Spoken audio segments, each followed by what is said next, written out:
Mr. President, The Democratic leader. funding the government should be a bipartisan effort, but Republicans chose a partisan path, drafting their continuing resolution without any input from congressional Democrats. Because of that, Republicans do not have the votes in the Senate to invoke cloture on the House CR.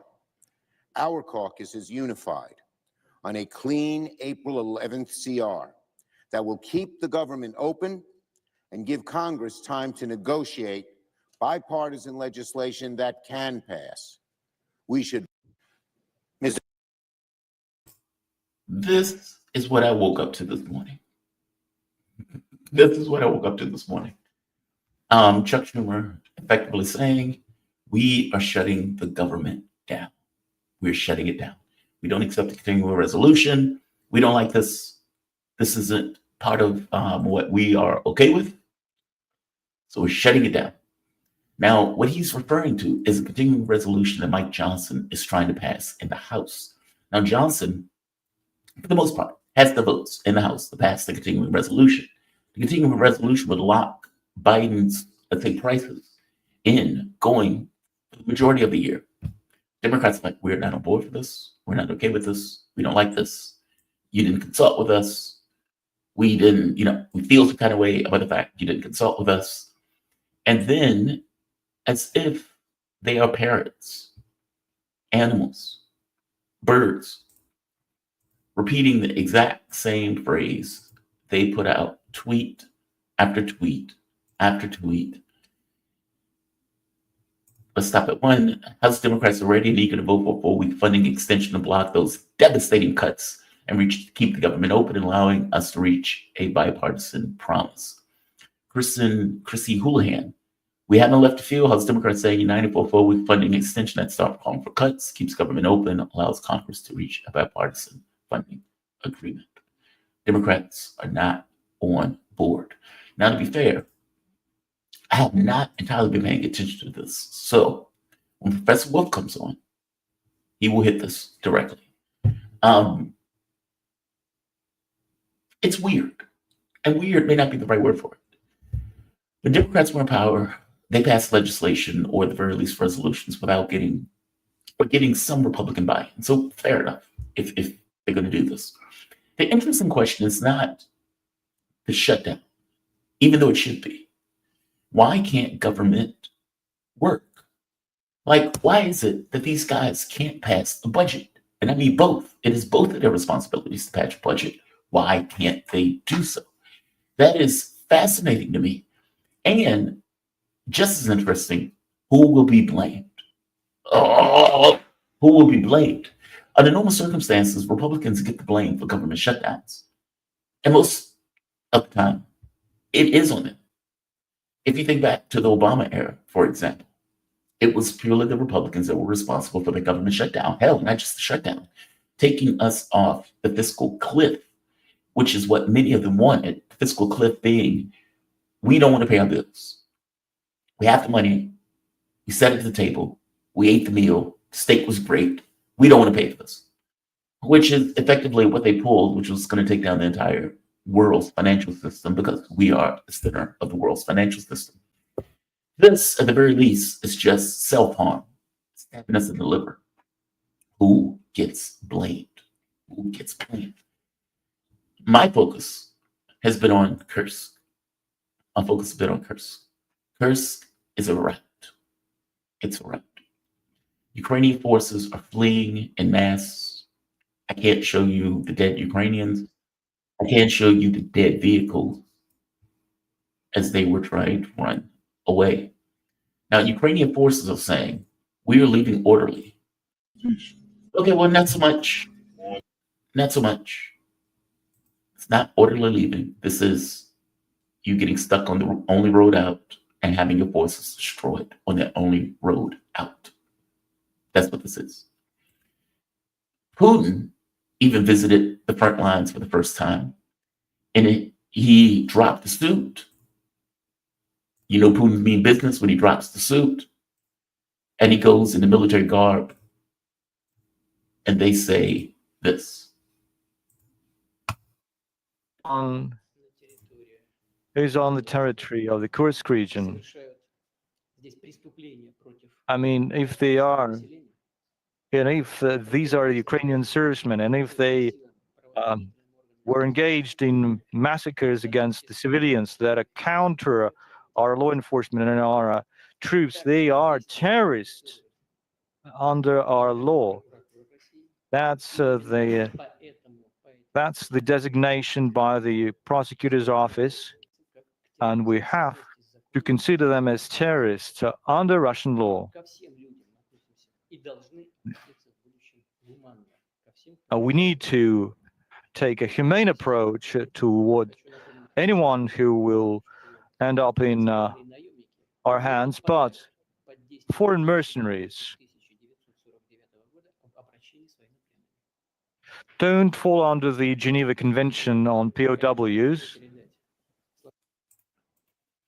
Anyone who is caught on the Russian territory,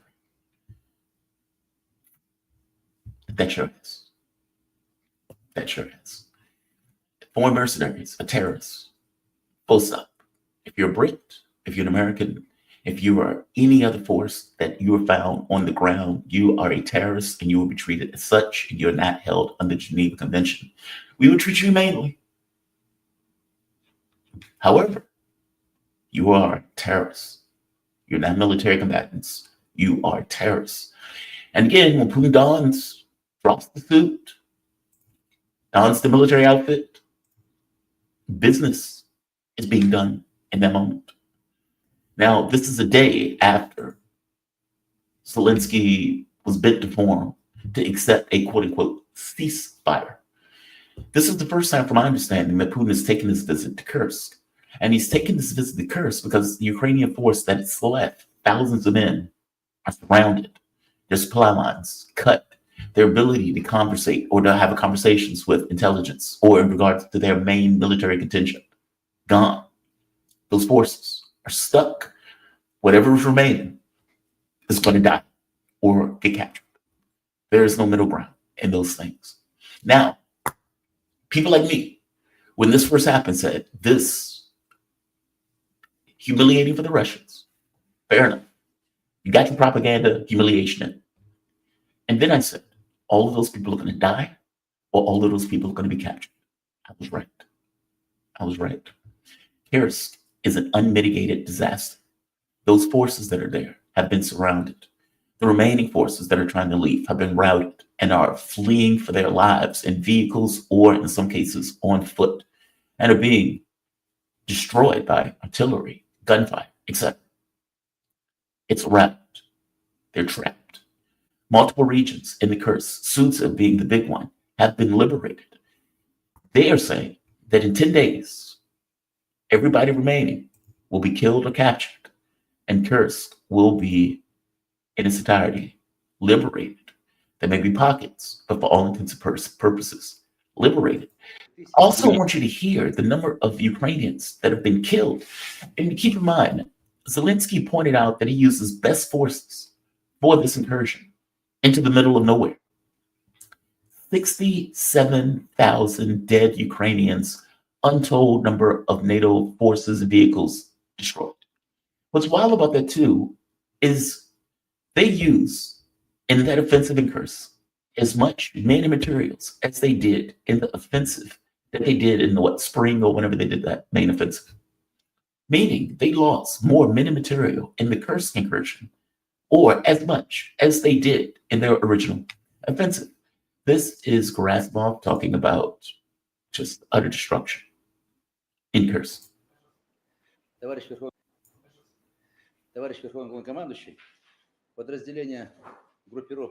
Commander-in-Chief, the North Group is continuing to destroy the enemy in the Kursk region. We liberated more than 1,100,000 square meters of our territory. It's about 86% of the territory captured by the enemy. During this time, our enemy lost more than 67,000 servicemen. These are the highly motivated, highly trained troops the Ukrainian army.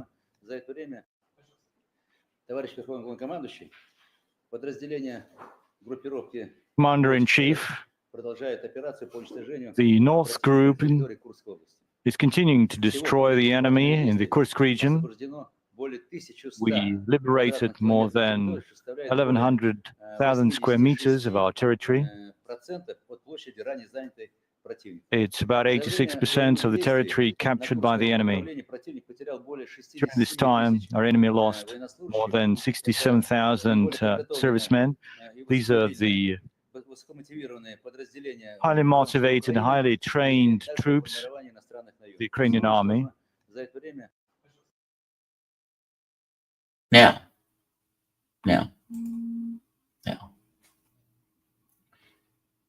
if that's true, which I believe it is, ask me for a ceasefire.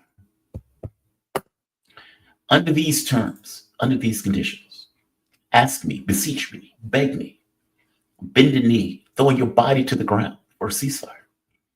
What would I say in this situation?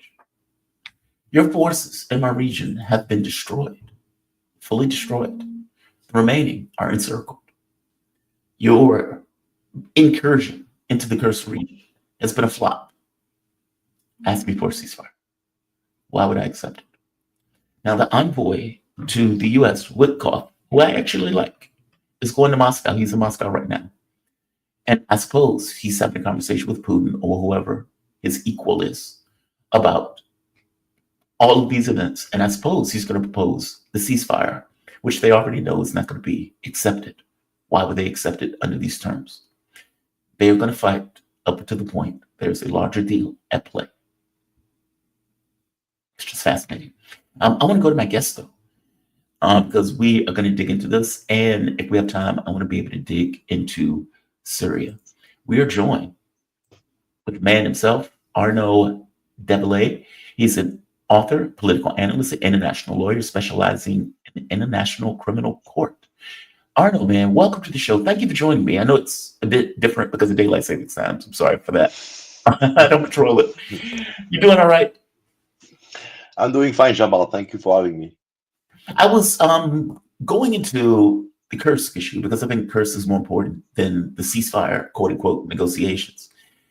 As I pointed out, I don't fully believe that the ceasefire negotiations are what people think they are. I think they are trying to bend Zelensky and Ukraine in the form to get them in the mind space of, you will settle this war. We want to settle this war. And we need to get you into a shape where you're willing to do this. And if we need to slow walk you into this process, we will slow walk you into this process. That's what I think is taking place, because everybody knows Russia's not going to accept a ceasefire. They've already said they weren't. So what is the point in doing so? But before this, I know I practiced that I wasn't going to start on that, but I just want to put that out to the audience in the way I see this, because there's a lot of freaking out on social media. Donald Trump lied. Donald betrayal. And my thing is, okay, there's a lot of unraveling to do over the last 3 or 4 years. We're with you for as long as it takes. Unprovoked war of aggression, all of the stuff that has to be unraveled. Now, I could be wrong, and Trump could totally be backstabbed. I have no idea. I'm just going with my better angels on this one. But what I want to start on Kursk, and I want you to give me your take on that afterwards. I don't want to divert. I'm still staying with the idea that the war is more important. I was listening to Grasimov, and let me play this clip one more time. This is him effectively saying 67,000 Ukrainians have been killed in this Kursk nonsense operation that they've taken on, and pointed out that the area is encircled, meaning whoever's remaining has been encircled, and that within 10 days, Kursk will be liberated. And I want to get your take on what he's saying here, because I think this is radically important.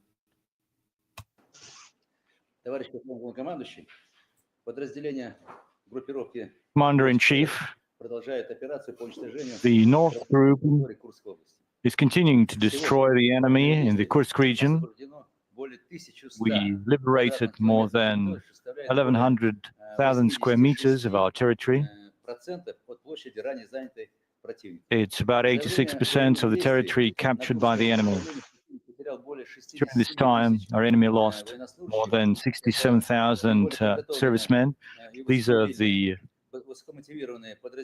highly motivated, highly trained troops, the Ukrainian army.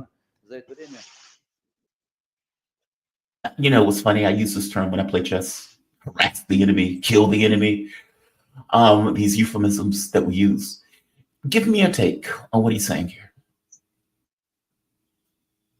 Well, he's basically saying that notwithstanding everything that we've heard as far as ceasefire and peace talks, the operation is moving on apace.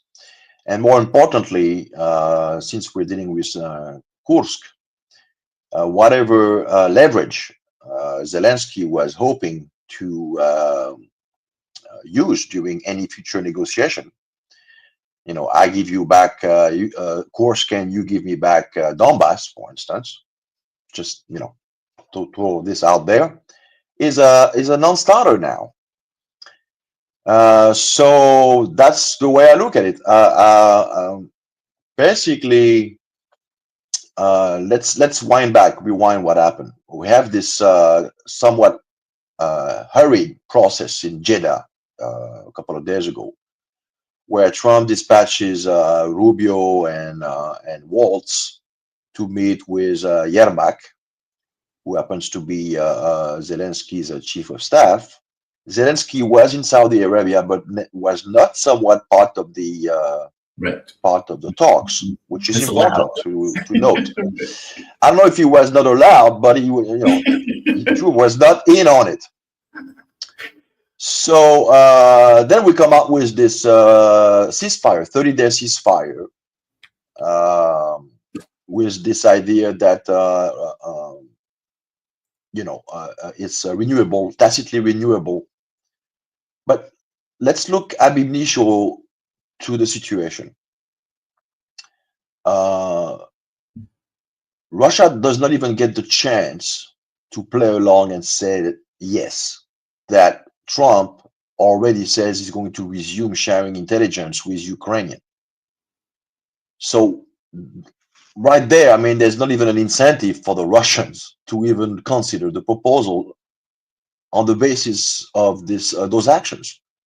I mean, if we understand that the Ukraine project is a U.S. project, the U.S. can just pull the plug. Right. Maybe. I mean, it's hard for Trump to walk. That's the rub. I was getting to this back and forth with Garland over this. Like, let's say Trump just says, I'm done. Calling it a day. You figure it out. And walks. Okay, what happens politically? It's that part. Trump, during the entire campaign, kept saying, I'm going to end the war. I'm going to end the war. He didn't say I was going to walk away from it. He said I was going to end it. I'm the man who gets deals. I'm going to get a deal. Okay, well, what does it look like if the president who screams he's the deal maker just walks? That's not a deal. That's just walking. Now, I think he should. But give me a take on that. Like, politically, they will be screaming, oh my God, he's abandoning Ukraine. This is not a deal. This is outrageous. Like, I don't know if he can just walk. He can threaten walking. You know, and as I told Garland, Zelensky's testicles will just roll up into his abdomen. But that's a threat. That's different. They being able to just do it and taking a political flag for doing it. Give me your thoughts on that. What are you thinking? What is your thinking? Well, I'm looking at it actually from the other way. I'm thinking you're the strong man, or what passes for a strong man in the West these days. Okay, someone who has a mandate. You were elected first and foremost to put an end to this. You're not even 100 days into it, and the optics don't look really good. I mean, you talk a big game. You seem to peddle the notion out there that you understand all the metrics of the conflict, which obviously I don't think that's the case. I don't think the guy understands much. Yeah. And I'm not even referring to whoever, is feeding him false information or erroneous information on the military situation on the ground. So you're going around on stage, you're boasting, you're doing the peacock thing. And at the end, it just basically leads to nothing. Let's Let's be honest here. Yeah. Uh, So far. so what I'm saying is, if you cannot just stand up your ground, if you need to fire someone, like we just heard that Kellogg's was somewhat removed from the equation. Did Trump find out that there was a conflict of interest bearing on Kellogg's daughter being a shareholder in a company that profits from the Ukraine conflict? I don't know. All I'm saying is you may have to get rid of a lot more people and surround yourself with people who are going to tell you what you need to know. To the extent you're running out of time, you don't have time to educate yourself on the subject. You're not someone who's too versed into geopolitical matters to begin with. You have an attention deficit disorder.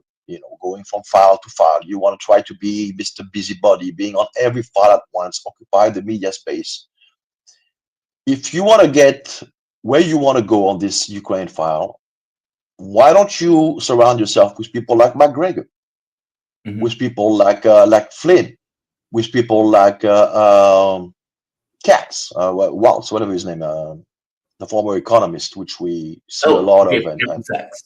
Yeah, Sachs. Sorry, yeah. Surround yourself with people like this. It's not a problem. I agree with you. I mean, don't get me wrong. I agree with you. It's out there. The knowledge and the expertise is out there. All you have to do is basically call them for a meeting at the White House so they can, let you in on what's going on and what the other side's expectations are and what's the best way to go from point A to point B. No matter what happens, you're going to get some flack, is what I'm saying. You, Donald Trump, yes, you're the devil incarnate. So you're damned if you do and you're damned if you don't. But right now, this kind of wishy-washy approach, this kind of tedious, stumbling around is alienating your base, confusing the Russians as to your real intentions, and allowing, that's the most worrying aspect, the Europeans and the Green Goblin in Kiev to run circles around you. Because let's recall that yesterday, Zelensky went on a long diatribe where he essentially said there's no way in hell that I'm going to concede all the territories that Russia has reintegrated into the Federation. This is one of the core aspects of any kind of negotiation framework. I agree with you. So what does that tell you? I want to say I agree with you first before I disagree with you. How would you see an American president doing that without acting this way? Meaning, where do you ever see America take a position of weakness, even if they're weak? Like U.S. has no leverage in Russia in regards to the war in Ukraine. None. But do you really expect, even with no leverage, for the U.S. to come out hand in hand? We beseech you to end this. They're never going to do that. And I guess from my point of view, the U.S. and Trump, whether he knows anything about Ukraine or not, is unraveling 3 years of nonsense propaganda. How do you do that? And what does that look like in practice? Like, do you really see Donald Trump taking a position where the American public, Europe, all of the liberals in the US, he's weak, he's weak, he's weak, he's bending over to Putin. Putin is putting it in Donald Trump. He can't do that. Like, I don't even know what that looks like for a US president to take that position. I remember, I give you an example. Helsinki. Trump goes to Helsinki. Putin, I'm not going to say bodies Trump, but makes it look very weak. He looks very weak. And he comes back, and for the next week, Trump is being screamed at. He's weak, he's weak. Putin is eating his lunch. Putin is taking advantage by a president. I don't think you want that. And I think you need to find a way politically to extricate yourself from the situation without looking like that. Which the question becomes, how do you do that? Now, I don't know that answer, but give me a take on that. How do you, in your mind, how do you see a US president taking that position? Well, you know what Truman used to say, the buck stops here. Now, to answer your question, I think the line is what? The line is what he said to Zelensky in the Oval Office. I made you a tough guy, and you did not deliver. So it's nothing to do with us. We gave you what you needed and you were not able to come through. So it's all on you. It's not on us. I have to think about the American people. I have to think about the billions of dollars that have been, and in that respect, this mineral deal addresses this issue of where did the money go. Right. But it's easy to basically have Pam Bondi stop running an audit. Where did the money go? Who was involved? Where was the money pilfered? Embezzlement. And based on that, basically say you're not a reliable partner. And how can we expect you to defend Western values predicated on respect for territorial if you yourself are basically a thief? Yes. Yes. No, I agree with So you. just blame it all on the guy. Just blame it all on him. You can do that, and you can say he stole Just the pull money. the plug. Yeah, and to be honest, I mean, just take the L. I mean, above and beyond the theatrics, and the dressing up phase required to sell this to the American public. Because if the idea is to sell it to the American public is with Donald Trump by and large. At least the people who got him into the White House. Sure, Yeah. the other side is they're not going to change. You alluded to it when you referred to the July 15th, 2018 Helsinki meeting. He went with a lot of precaution. I mean, he really tried to, distance himself. And they still threw the kitchen sink at him for a couple of weeks. But push comes to shove, whatever decision he makes, he's going to get some flack. It's only going to last that long. You can get all your pressers around you, your Praetorian Guard, the Sean Hannity type, and the people at Fox and Tucker. They'll come out. They can barnstorm the country and sell the policy. And next thing you know, it's a draw. And they would. And they would. So just do what you need to do. Surround yourself with the right people. Put it all on the leadership in Ukraine, and just stop everything. Just pull the plug. They won't last 2 months, and then you let things fall where they may. But you want to resolve this quickly and move on to other files, which because the whole world, I mean, is looking forward to a reestablishment of normalization ties between Russia and America, because there are a lot of outstanding files out there. We can't be spending all our time on Ukraine. Ukraine is a dead horse. Agreed. It's dragging all the energy and all the resources, in an unproductive fashion. And the longer these things last, the longer this is becoming what Steve Bannon warned against, your conflict. So there's no easy way to cauterize a wound. You have to just amputate, or to refer to the Gordian knot analogy, just take the sword and just cut it through. This is the situation right now. I agree with you. I want to tell you I agree with you. I'm also a student of politics, and I know that you are going to get this wishy-washy, oddly back and forth as Trump unravels this Gregorian knot, as you put it. And part of unraveling that Gregorian knot is America needs to be strong, and America needs to end the war. And meaning anything that happens will happen through that frame of reference, because that is our frame of reference. Like the U.S. frame of reference is we're the hegemon, we're in charge, we're in control. Even in a situation where we're not in control, we have some influence, we have some leverage. And so you see Donald Trump, flittering about in the White House and all of these other places, trying to show that he is strong. And that's my take on it. I don't want to be cynical about it, because I've seen Trump do this for every issue that Donald Trump has dealt with. I think the difference here is we are not in a position of authority. We're not in a position of leverage. We don't have the capability of controlling events on the ground. I mean, for God's sake, Kursk is a disaster. We have no control over that at all. Russia will take Kursk in a few days. And so then there's going to be this shock, this panic that takes place from all of these people that thought Kursk was just fantastic. And the ceasefire, I know Garland believes that it's coming out of Kursk. I think it's more so coming out of Trump bending Zelensky to form. I mean, keep in mind, Zelensky in the very beginning said, I'm not going to negotiate. I don't want a ceasefire. Not just that, passed a law in the Ukrainian Rada forbidding Ukraine from negotiations. Okay, well, Zelensky has just been bent to form for negotiations. And for your point, you're absolutely right. He comes out and repudiates Trump and what Trump was saying in regards to, hey, they're going to have to give us some territory. This is Zelensky giving the speech. As regards red lines. Yeah, he's speaking in whatever he's speaking in. But he's making the point in the speech, we're not giving up territory. I don't care what Trump says, we're not giving up territory. This is the guy that you're stuck with.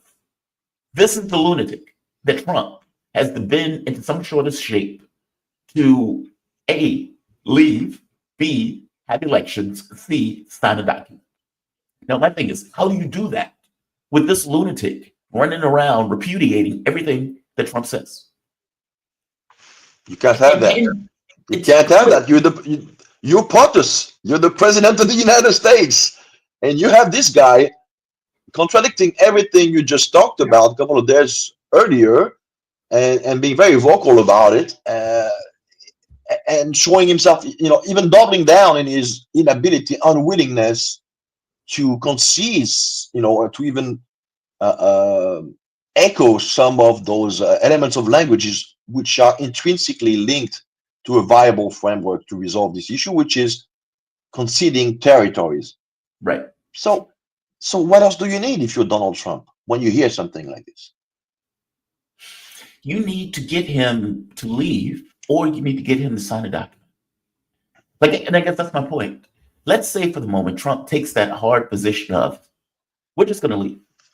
We're just leaving. We're not getting involved. Okay, fair enough. Ceasefire's off the table. The war continues up until the point where the Ukrainian military fundamentally collapses. Trump doesn't want that. I don't think Europe wants that. I don't even think Russia wants that. So you're stuck with this notion of, I need a deal. And I guess the thing becomes, how do you get the deal with this lunatic running around? And do you need to bend that lunatic into form in order to get Ukraine in any mindset of, we're going to sign on a dotted line in the war? I think that's the politics that's being played. I think everything that's happening now is theater with Rubio, Waltz, and all of this stuff. Trump is going to have a conversation with Putin. That is going to be what ends the war. At least that's my take. Give me yours. Yours is more learned than mine. Well, I don't know if it's more, and we're pretty much, waiting to see what's going to come out of the Kremlin. But obviously, this is something that is a non sequitur for the Kremlin. Yeah. I think the last thing the Russians want, Putin is doing serious politics. He's anchored into realistic approaches to what he has to deal with. And he wants peace. He said it repeatedly, and he never felt this time around the need to repeat what he said a couple of months back. The Americans know very well what the contour of any framework is about. Mm-hmm. So he's not going to dignify this because that bears no relationship to reality. But I still don't understand why Trump resumed the flow of weapons, intelligence sharing, keeping in mind that those intelligence sharing data can be used for long-range missile attacks deep into Russian territory. So this could escalate. And we have a guy, the Green Goblin is obviously unhinged. His job is to try to double down and escalate as much as possible so that this negotiating phase, even in and of itself, is somewhat not even relevant anymore. That's the risk that Trump is running with this guy. So you need to basically neutralize him. You need to take the dangerous toys out of that guy's hand. Because again, no matter what Trump does or doesn't do, he'll be blamed for it because he's Donald Trump. Yeah, that's the alpha and omega of this whole equation. So trying to massage a narrative so that he can sell it to the American public is a fool's errand as far as I'm concerned. Look, we're going to see. I don't fully disagree with you. Trump is going to get hit either way. He will. At some point, he's going to have to come through. Yeah, but right now he still can get away with blaming Joe Biden. Right. In 3 months' time, I think that trail will have left the station. It will be almost impossible. And Biden is already fading into collective consciousness. It's Trump's now. War. You need to move now. Yes. Yeah, Trump's war. It'll be Trump's war. I don't know how you get out of this quagmire. And that's what it is. It's a quagmire. Because I agree with you, but I think Trump is in a mindset. I'm going to politically get out of this, and I'm going to get out of this with my head intact. And maybe that's walking away. Worst come to worst, I can't get these guys to sign on a dotted line for a deal, so I'm going to walk. I don't know. I don't know how he extricates himself from this. And maybe you're right. But Just walk. again, if you walk out of it, just really do walk out of it, meaning basically disengage the United States from anything dealing and leave it up to the Europeans. Well, we have seen quickly that the Europeans without the US basically won't do anything. No, it'll collapse. So just call their bluff, call the European bluff and say, you know, okay, fine, this is your. What is your expectation if the Ukrainian military collapses? They've collapsed in Kursk. This was apparently their best force. That best force has been fundamentally destroyed or encircled.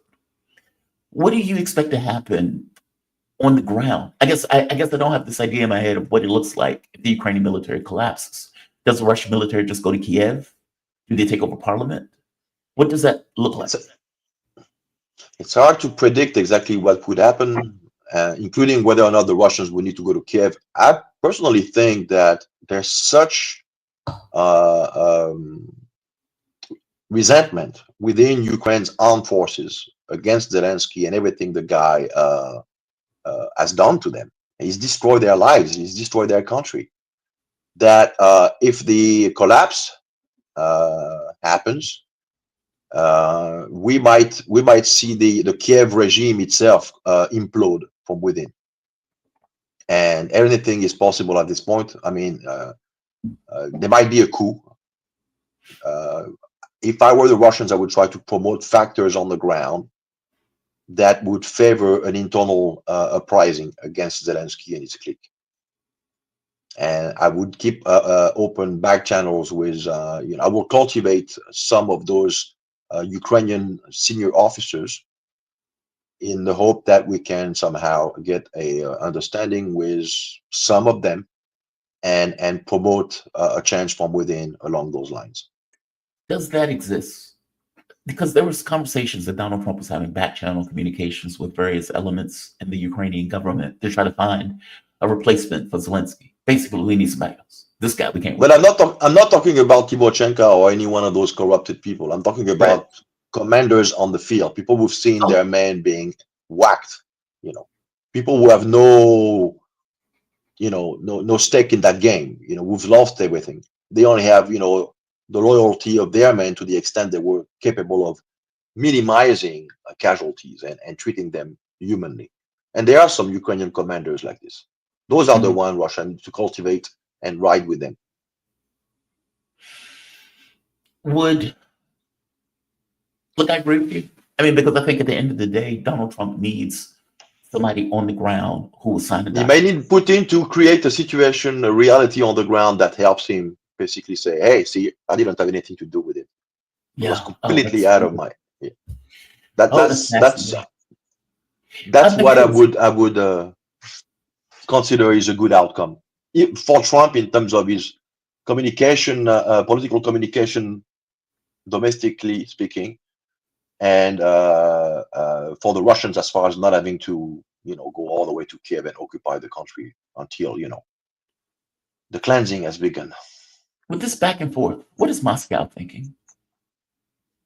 Or, I mean, I guess there's no way to know that, but I guess what I'm asking, what is being said in Russian media in Moscow with this weird back and forth that seems to be taking place? I mean, because Rubio went back to the old rhetoric of aggression and we need to stop Russia, which ignores the entire rationale for the special military operation.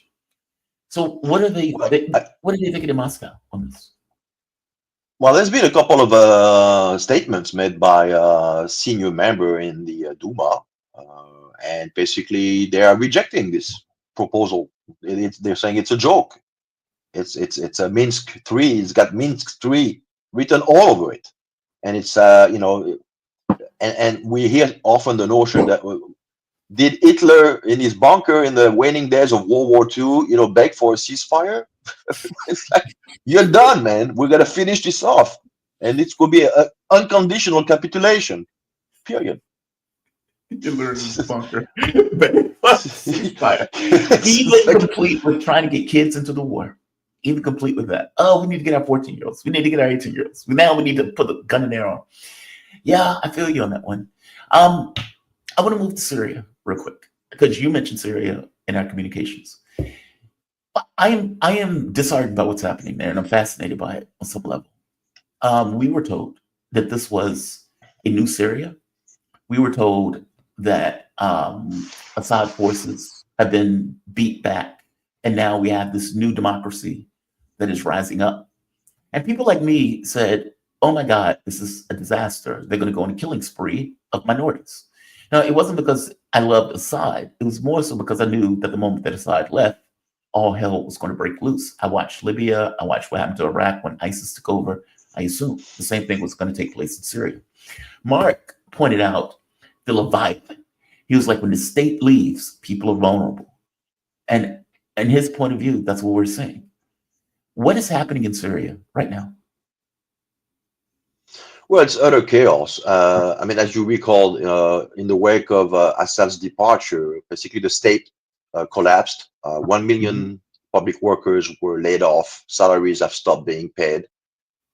There's immense precarity in the country, and you have now all those most radical katibas, Islamic Jihadists, militias. Yeah. Many of them from Central Asia, from Uzbekistan, from Uyghur province, from Chechnya, who are now out of work, as it were, because some of them, at the behest of the Turkish now foreign minister, but up until 2023, head of MIT, not MIT in the US, the military intelligence of Turkey, very efficient and lethal service. He was the first one to visit Jolani in the wake of Assad's departure, and basically gave him a list of to-dos, including appointing some people. But not all of those people with whom Jolani fought to unseat Assad got what they wanted. Many of them have needs. They were recently issued Syrian citizenship, so there will be a resettlement, drive from not only the people that are already there, but many more to come. We can expect, and we know. I have a good source from Mother Agnès de la Croix from the monastery of Saint John the Crucified, who has been on the ground the last 5-6 days, and she revealed something that somewhat does not leave any doubt as to what is being carried out above and beyond the killing, the mass killing, is that they actually went weeks back. There was identification of businesses and homes on the real estate records, of all those towns and settlements. And those who belong to the minority Alawites were essentially singled out, and those property titles were then transferred to some of those fighters, those Uzbek fighters. Are you there? Yes, I'm here. I Yes, just you're there. gave you the Okay. main screen. I'm sorry. I just gave you the main screen, but I'm here. I promise.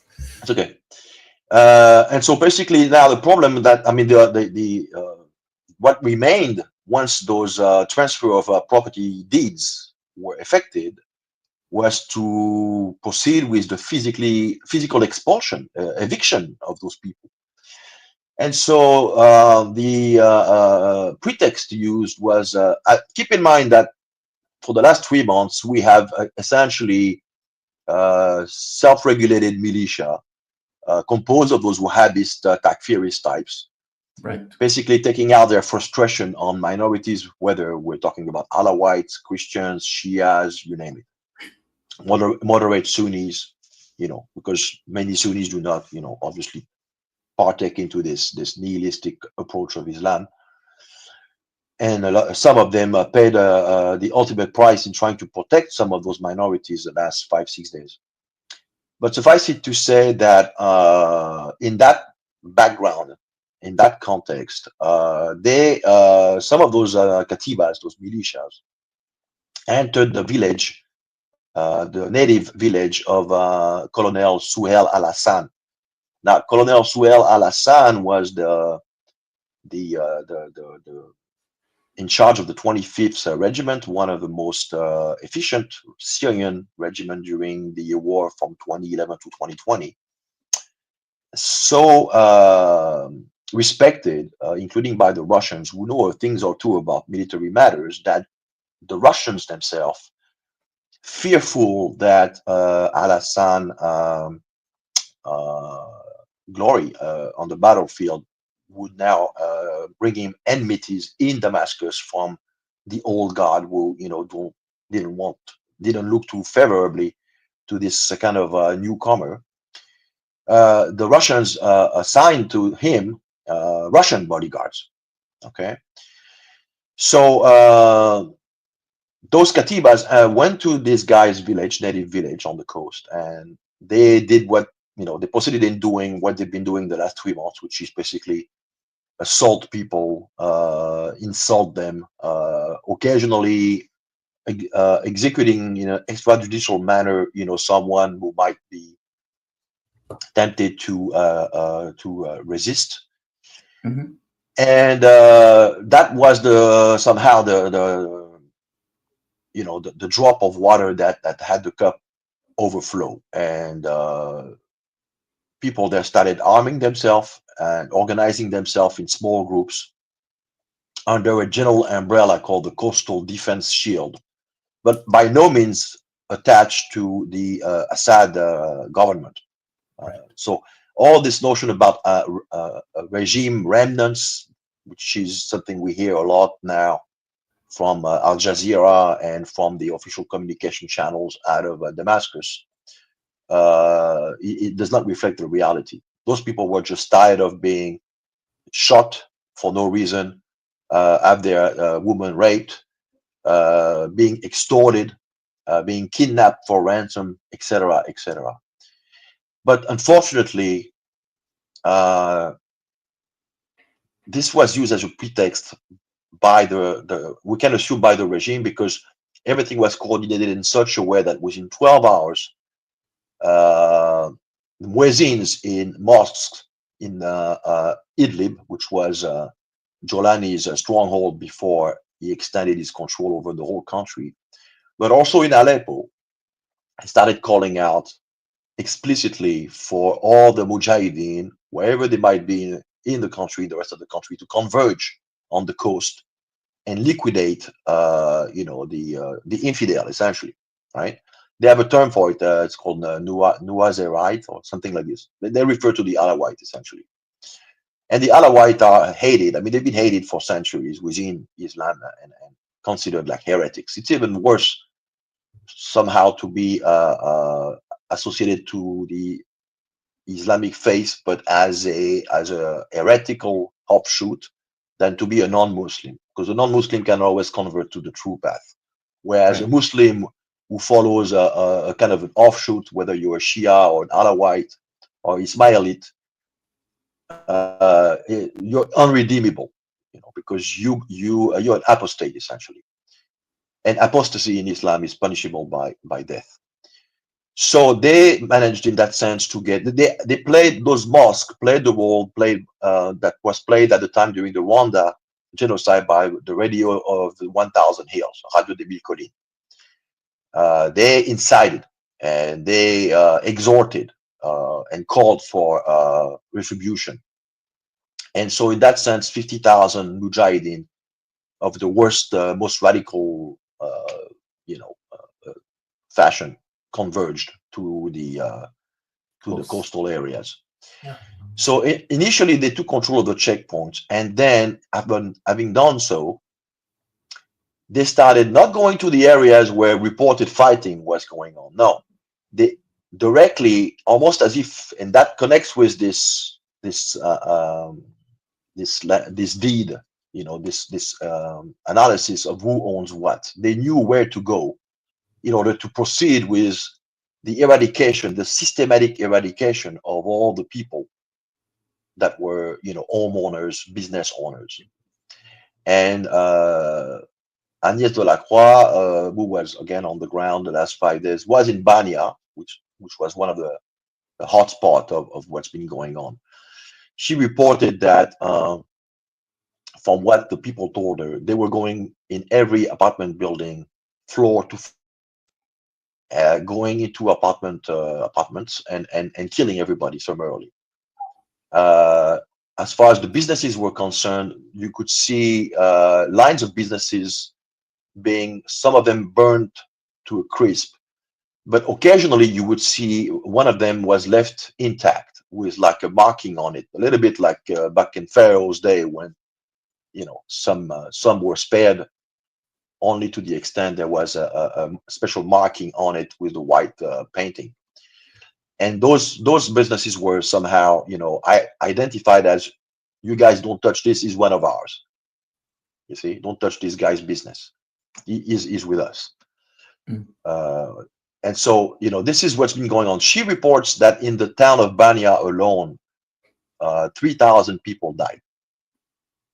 So what you hear about the official numbers from the Syrian Observatory for Human Rights, which has been a mouthpiece of the Western-backed terrorist war against Syria since 2011, based in Coventry, England, those numbers are completely fake. I mean, he's talking about 1,000, slightly over 1,000 casualties.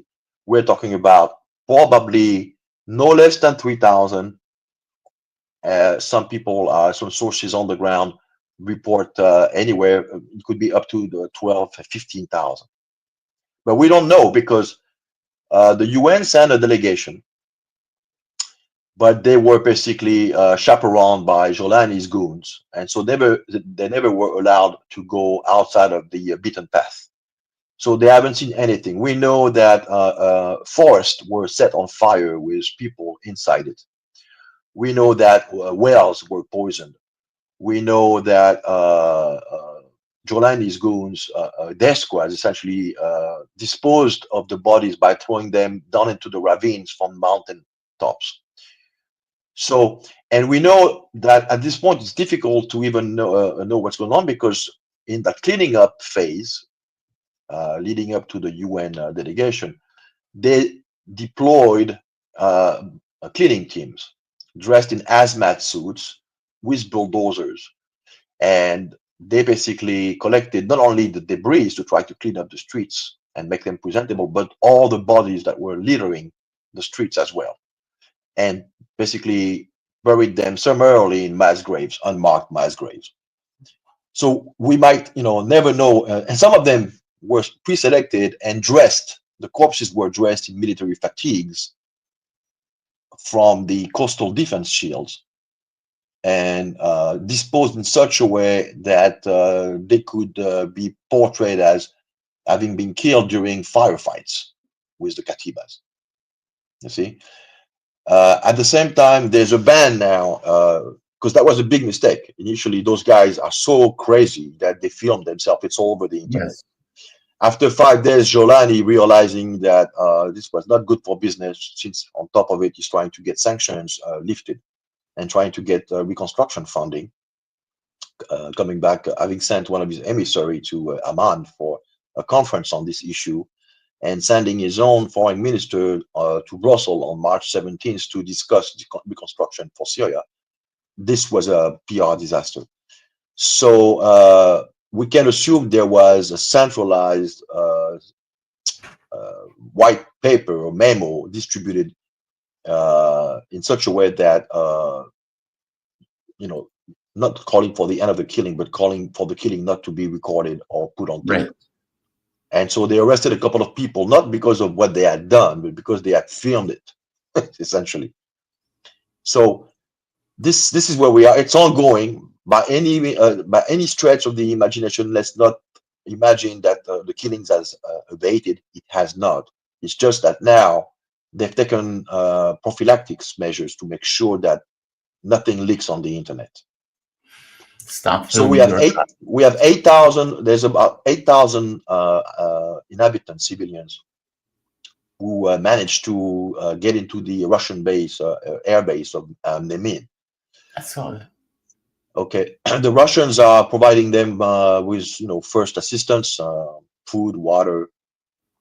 But there was an interesting sequence where Al Arabi, which is basically a pro-regime, not a Syrian outlet, but shares the new regime's ideology, and they sent a team over there, and they were somewhat trying to get the people inside the base to come out, saying it's safe, you don't have to worry about it.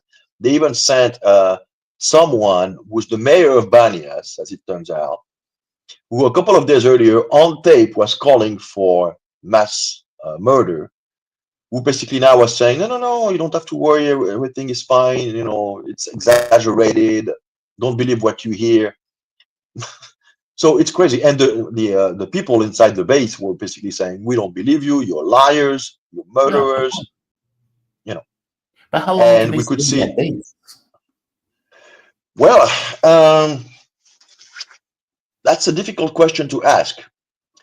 There are unconfirmed rumors that some kind of evacuation has started, and that there are flights going to Russia with some of those people on board. It's not confirmed at this point, but basically, what's the alternative? I mean, Yeah, if you let them out, they're going to be killed. yes. I mean, Russia has a legal obligation, as a member of the Prevention of Genocide Convention. So we have all the markings of the intent to commit mass murder on entire groups of people predicated on their religious belief. So you have all you need, if you understand, if you can read between the lines. Yeah. And I don't think the Jolani regime would mind having those people being evacuated anyway, because the idea is to basically engage in mass slaughtering enough of them that the rest of them just leave, either into Lebanon, where Vanessa Billy has reported that no less than I think 30,000 of them are already living there. Wow. And it's spilling into North Lebanon now, because in Tripoli you have a lot of people who share Jolani's ideology, and so obviously they see all those Alawites pouring in, and this basically creates the tensions that have led to what's going on in Syria. So just imagine, if you're the Lebanese government and you see this situation now developing, it's a disaster, whichever way you look at it. And obviously, the media, the mainstream media, are not talking about it.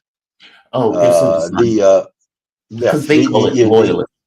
They say Assad loyalists have Assad remnants. Yeah, Assad remnants. That's it. Assadist remnants.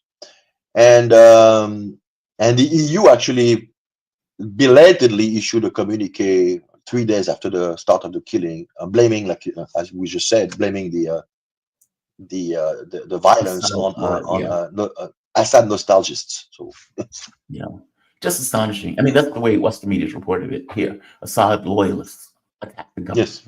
Assad loyalists, et cetera, basically attaching everything to Assad, as opposed to people who have been killed for several months resist the killing, which would have been more honest. Has this created tension between Russia and the jihadist terrorist ISIS fighter that has taken over control of the government, Jolani? Meaning there was already tension between Russia and the new Syrian government, in quotes. Has this made the tension worse? Well, to be sure, Russian military personnel, whether in Tartus or in Nemin, Latakia, are on edge. And they've been on edge since, December 8th, essentially. Some of their military convoys bringing all the equipment back to the base to be evacuated out of Syria. Some of them were, somehow intimidated by those extremist katibas. So it's a kind of a tense standoff right now. But keep in mind that Jolani recourse right now.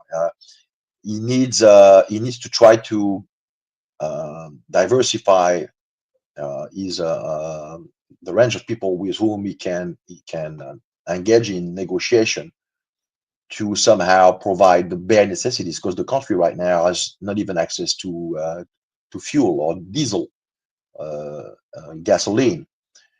So there's somewhat of a official line coming from Jolani that Russia is a strategic partner with whom we look forward to establish a solid relationship. And so now we have to somehow remove any kind of sentimental aspect to what I'm describing here. This is state-to-state relation here, so it's only about interest, right? Right. And the Russians' main interest is to keep those installations. So they are acting in that sense, in ways that are not detrimental to those interests. So, like for instance, since there are no currencies circulating right now, there were talks about the Turkish lira being introduced, but only in the areas bordering Turkey. But for the rest of the country, there are ink to print out Syrian pounds, including with Assad's face on it.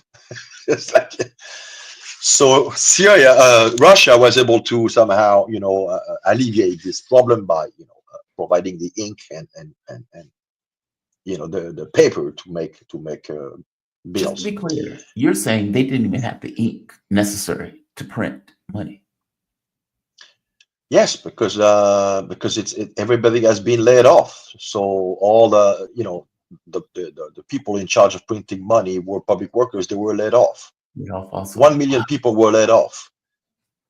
So you have, in a way, it's exactly what happened in Iraq with a special order number 1 under what's his name, former viceroy. Yes, but Paul Bremer. Yeah, Paul Bremer was named the viceroy of Iraq.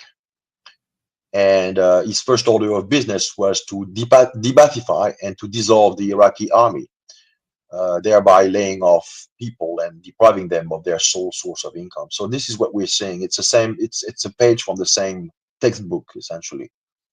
So it's a recipe. Yeah, that's a disaster. Honestly, it really is. Last question: does Jolani control Syria? It doesn't sound like he does, but give me your take on this.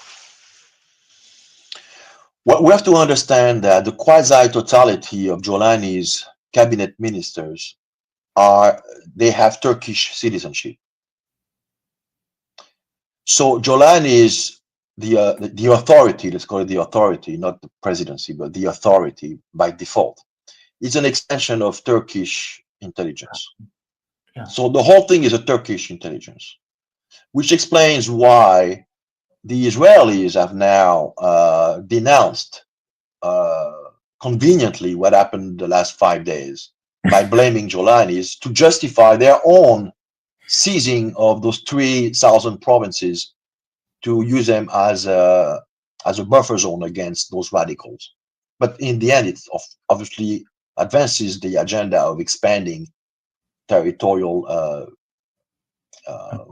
gains, right? Yes. But at the same time, when Jolani entered into a memorandum of understanding, let's call it like this at this point, with the leader of the SDF, Mazloum, 2 days ago, the Israelis were extremely angered. And so were the Turks in a way, because, that something with the Kurds, we have several branches of the Kurdish. We have the SDF, we have the YPG, we have the PKK. And so the Turks felt like they were not consulted by this deal. And the Israelis had expected this quasi-state, Kurdish state to arise. So with this memorandum of understanding calling for the merging of Kurdish militia into the future national army of Syria, this puts into jeopardy this plan of carving up this David corridor alongside the Syro-Iraqi border to connect with the Rojava state in the northeast. So we can assume that, because the Americans are behind this, the Americans basically told Mazloum, that's my take, we're leaving. So this is an interesting development, which we're not quite talking about openly, but this lays the ground for Trump to pull out those 2,000 troops, or at least those troops in the northeast. The job is done. Assad is gone. There's no need to stay. And basically, we want to evacuate. And so basically, they told the SDF, you're on your own, and your dream of a Kurdish state, well, would have to be postponed. So since Mazloum knew that he was being basically thrown under the bus by the Americans, this would lead, under the current circumstances, to a direct confrontation with the Turks. He decided to basically do what he should have done with Assad all those years. He's basically literally go to Damascus, take the path to Damascus and reconcile. Wow. Yeah, what has been taking place in Syria has been fascinating. I like I said, my heart goes out to the people who are on the ground. I mean, it's well, all I can say as a final note on this subject is that as we speak, there are 40,000 radicals coming on their way from Tajikistan. So Syria is about to become this huge, massively armed terrorist state located in the heart of the Levant, which will be used to basically outsource destabilization operation wherever those destabilization operations are required. This is the net result. Arnaud, thank you for this, man. Like I said, disheartening to hear this, but people need to hear it. They need to know what's on the ground and what's taking place on the ground and why. Great explanation. I swear it is. Arnaud Develay, he's an author, political analyst, and international lawyer specializing in international criminal court law. His latest books, Foreign Entanglements, Biden, Ukraine, and the Fracturing American Consensus. Where can people find you, Arnaud? You can find me on X, Twitter. I sent you my, you have it, and you can put it in the description. Yeah. And also on 21st Century Wire, type my name, 21st Century Wire, and get straight to my page and all my archives. Very cool. Thank you for this. I really do appreciate it. You be safe. Thank you, Jamal. All right. Really good breakdown by Arnaud. Really good breakdown. Really good breakdown. My heart goes out to all of those people, I swear. I mean, the idea that we will be okay with helping, knocking over a government, and then all of these people get killed. And our take on it is, yeah, let's pull out.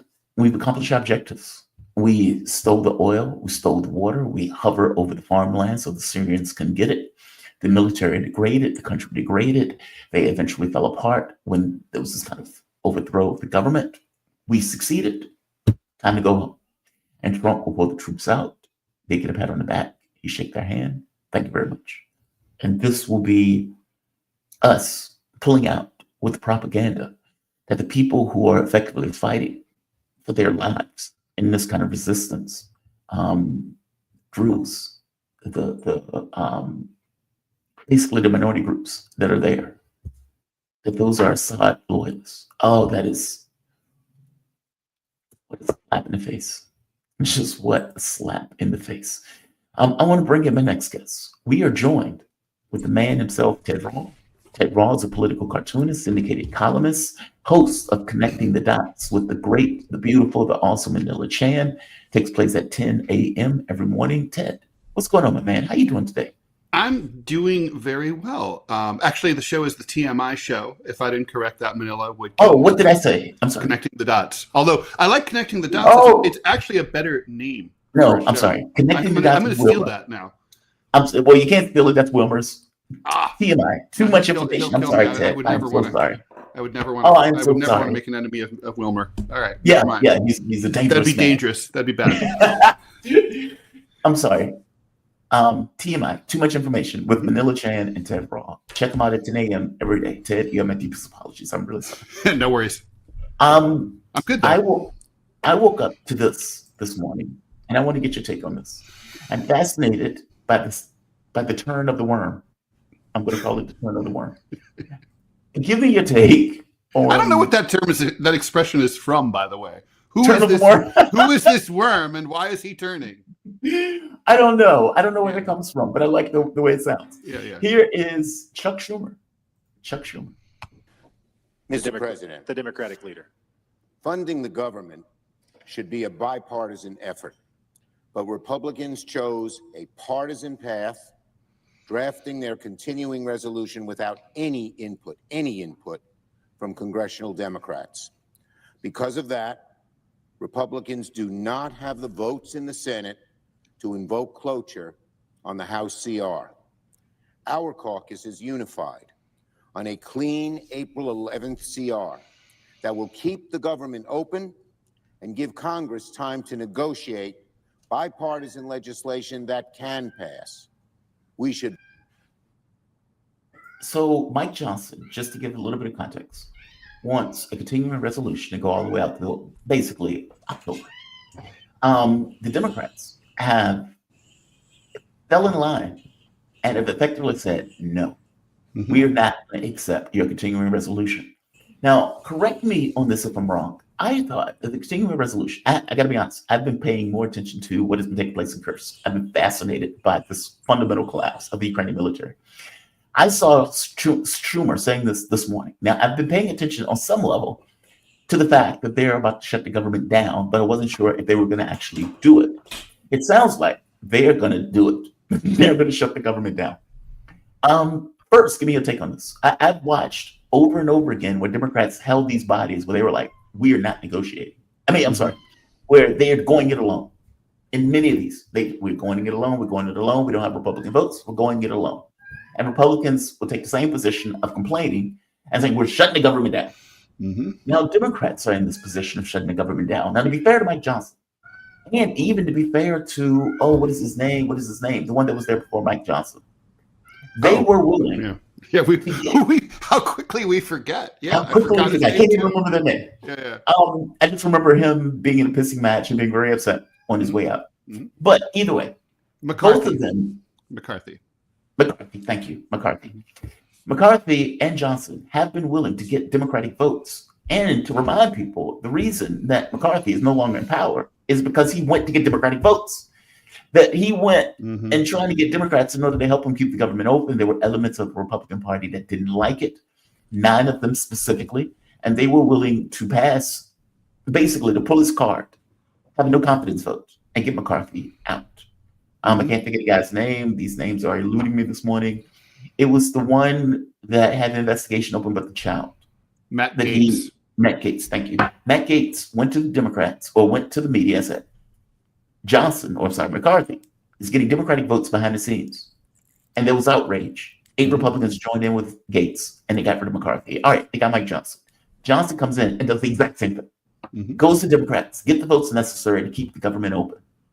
Democrats, now on their term, they're like, we're done. We're shutting it down.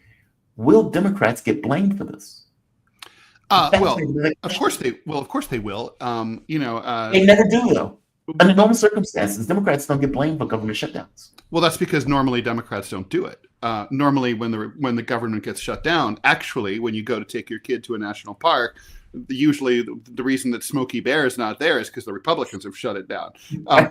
So that's why Republicans always get blamed, because this is a game of chicken, and usually Democrats in all games of chicken blink, right? And that might happen again here. I doubt it. I think, what Democrats are, everybody looks at this and they think, okay, the polls have always been bad for Republicans. The optics have always been bad for Republicans when the government's been shut down every single time. So, the question now is the converse true? I think the converse is true. I think that, it'll be reported, although Democrats kind of have the media on their side, except for Fox. So, CNN is going to characterize it as intransigent Trump, militant MAGA Republicans on a rampage, refusing to compromise, and Democrats have no choice but to hold the line. The resistance starts here. That's how it's going to be. So the framing is going to help them, and also it is March. No one's going to the national parks now, right? So, Republicans have been stupid enough to do this in the summer during summer vacation. That's been a problem. So it's always been about the parks. And, there's going to be Social Security checks are going to be going out late. All sorts of stuff like that's going to happen. The old people are going to be mad. So it's going to be upsetting to some people. But, I think the Democrats are probably going to hold the line this time. They'll take some heat. Right-wing media will go crazy. Donald Trump's media will go crazy. But in this partisan environment, I don't think Democrats will pay any price. They're so... the problem here, though, if you're not really suffering from Trump derangement syndrome or a MAGA person, if you're a reasonable person on the outside, I think present company included, you're going to look at this and you're going to say, okay, this is just more dysfunction, right? Doge and these people are running wild and firing people willy-nilly who are many of whom are performing, probably most of whom are performing vital services for the American people. And then, and now the Democrats are, are doing the same thing. So the question is that really, if your brand is, this is the problem with the Democrats, is they've created a brand and then gone contra to brand. They created a brand like, we're the truth tellers. Trump lies, we tell the truth. Oh, but then they get caught lying for the last 4 years about the state of Joe Biden. Now It's like, well, we're the competent pro-government party, except we're shutting down the government. You can't keep your government open. Yeah. Right. So, and it's like a choice, right? Because Republicans are willing to keep the government open, albeit not on the Democrats' term. Even the Schumer's, clip that you played, I know this was for internal consumption. It's on, but it's still, you're on television. You're on C-SPAN. You can tell because there's a blinking red light and there's a camera looking at you, and you're Chuck Schumer, and you've done this before. And the point is saying the word CR. He should not. It's like, this is going to be on social media. Don't say jargon like CR. Continuing resolution. Say use common phrasing. Like, we want the Republicans won't talk to us. They're supposed to talk to us. We always talk to them when we're on the majority. But so the point is, and the messaging is crappy. Democrats are just going to, this is just a continuation. Everybody's looking bad here. And the whole world is looking at us like we're a bunch of fools, and they're not wrong. So, two things. One, and I need to get your understanding on this because maybe I'm wrong. Continuing resolution locks in what Joe Biden was doing, right? Mm-hmm. It's an as is. It's basically it's a good way to think of it is just right now, think about your budget, right? Like, you spend yay on your car, yay on your gas, yay on your rent, whatever. That's all that stuff stays exactly the same. So, if the government budget does not alter, so in a continuing resolution, you're not. Although they did some modifications in the House bill that the GOP passed. They increased military spending, of course, and they made a few other little nips and tucks. But so supposedly it's a continuing resolution ish. No major modification. Continuous resolution-ish. Yeah. That's not what exactly. I didn't think it's not there would be exactly major a freeze. Yeah. That's what I thought. I thought it was my understanding was they were locking in Joe Biden's spending levels moving forward. And that's Republicans. This is about kicking the can down the road, right? It's sort of like, let's, we dicked around.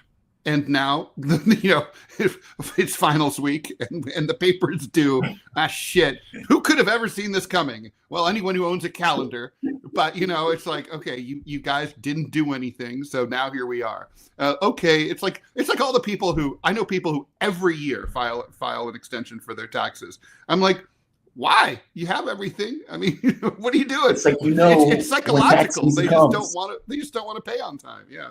Now, the other part of that was Democrats have been being pushed over and over and over again on this idea of resist, fight back. What are you going to do? Hakeem Jeffries got criticized for standing there saying, what do you want us to do? we don't have any power. We don't have the It's House like- of the Senate. What do you want me to do? What do you want me to do? Meaning he got on TV saying that. And of course, It's incredible. he was attacked voraciously by his own side for doing that. Mhm. Is this them saying, okay, you kept coming at us to do something. Now we're doing something. We're shutting the government down. Are you all entertained? Is that what we're looking at? Shutting down the government purely for entertainment purposes? I don't think so, and I think it's going to be, I think whoever shuts down. Look, it's not the third rail of politics, but you definitely are. It is sticking a fork into the power outlet. The Democrats are going to get a little burned here. Because like I said, it's going to be inconvenient. Tax refunds are going to go out late. Already that was going to happen because of all the IRS firings. All sorts of stuff is going to. A lot of stuff that would have been blamed on Doge will now be, the Republicans will be able to muddy the waters and blame the Democrats for the government shutdown. They'll say, well, it's the government shutdown's the reason that, your Pell Grant for your kid didn't get approved on time for fall registration.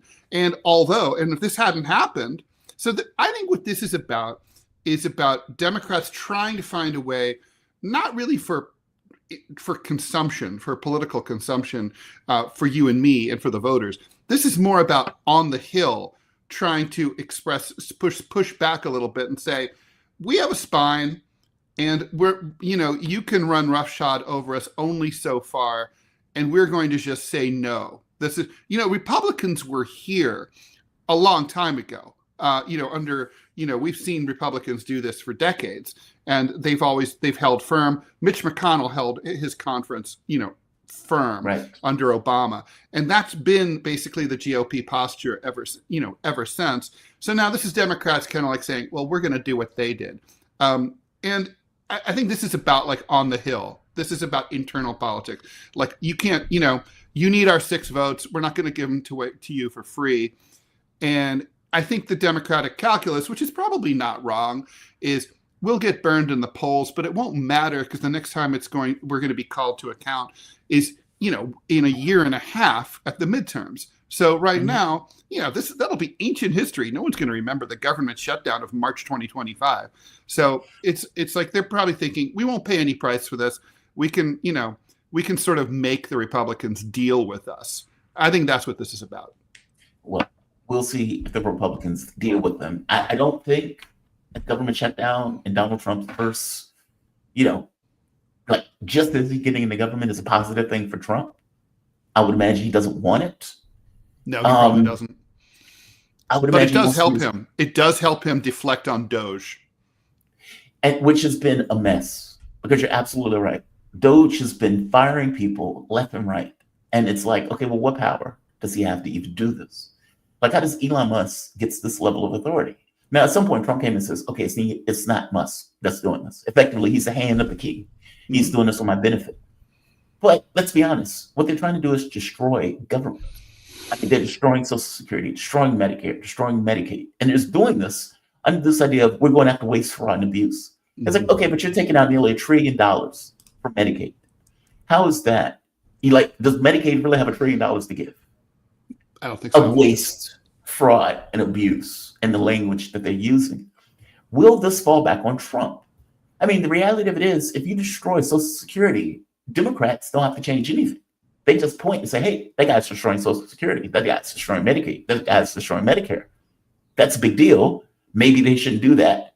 And now, just like abortion became a political issue that they can effectively run on without changing anything. Meaning, they make no adjustments. They have no come to Jesus moment. There's no awakening. We're like, oh my God, we're disliked. 30% of the public only likes us. They don't need to do anything.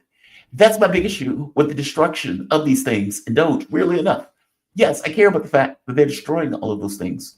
But there's a big part of me that strongly believes that there needs to be a come to Jesus in the Democratic Party about what it is and what it represents. If Trump creates chaos, and if he creates a situation that is so overwhelmingly bad, especially for a large part of the public that depends on Social Security, Medicaid, and Medicare, Democrats get back in power without changing a thing. That's my thought. I could be wrong. Give me your thoughts on this. I would hate that, like you. And I agree. The Democrats are long overdue for their come to Jesus moment. They're up to their old shenanigans on the op-ed pages saying like, oh, our problem is we've moved too far left. We listened to the progressives. I'm like, since when did you ever listen to the progressives? Ever? It's like, aside from occasionally, listing your pronouns on a name tag at a cocktail party, you never listened to the progressives. But that's what they mean, though. It's that part. Because they're not talking about economic populism. Meaning they're not having this conversation. We moved too far to the left in regards to expanding Social Security, increasing the minimum wage, Medicare for all. Like, that's what people like me, and I would argue people like you, want.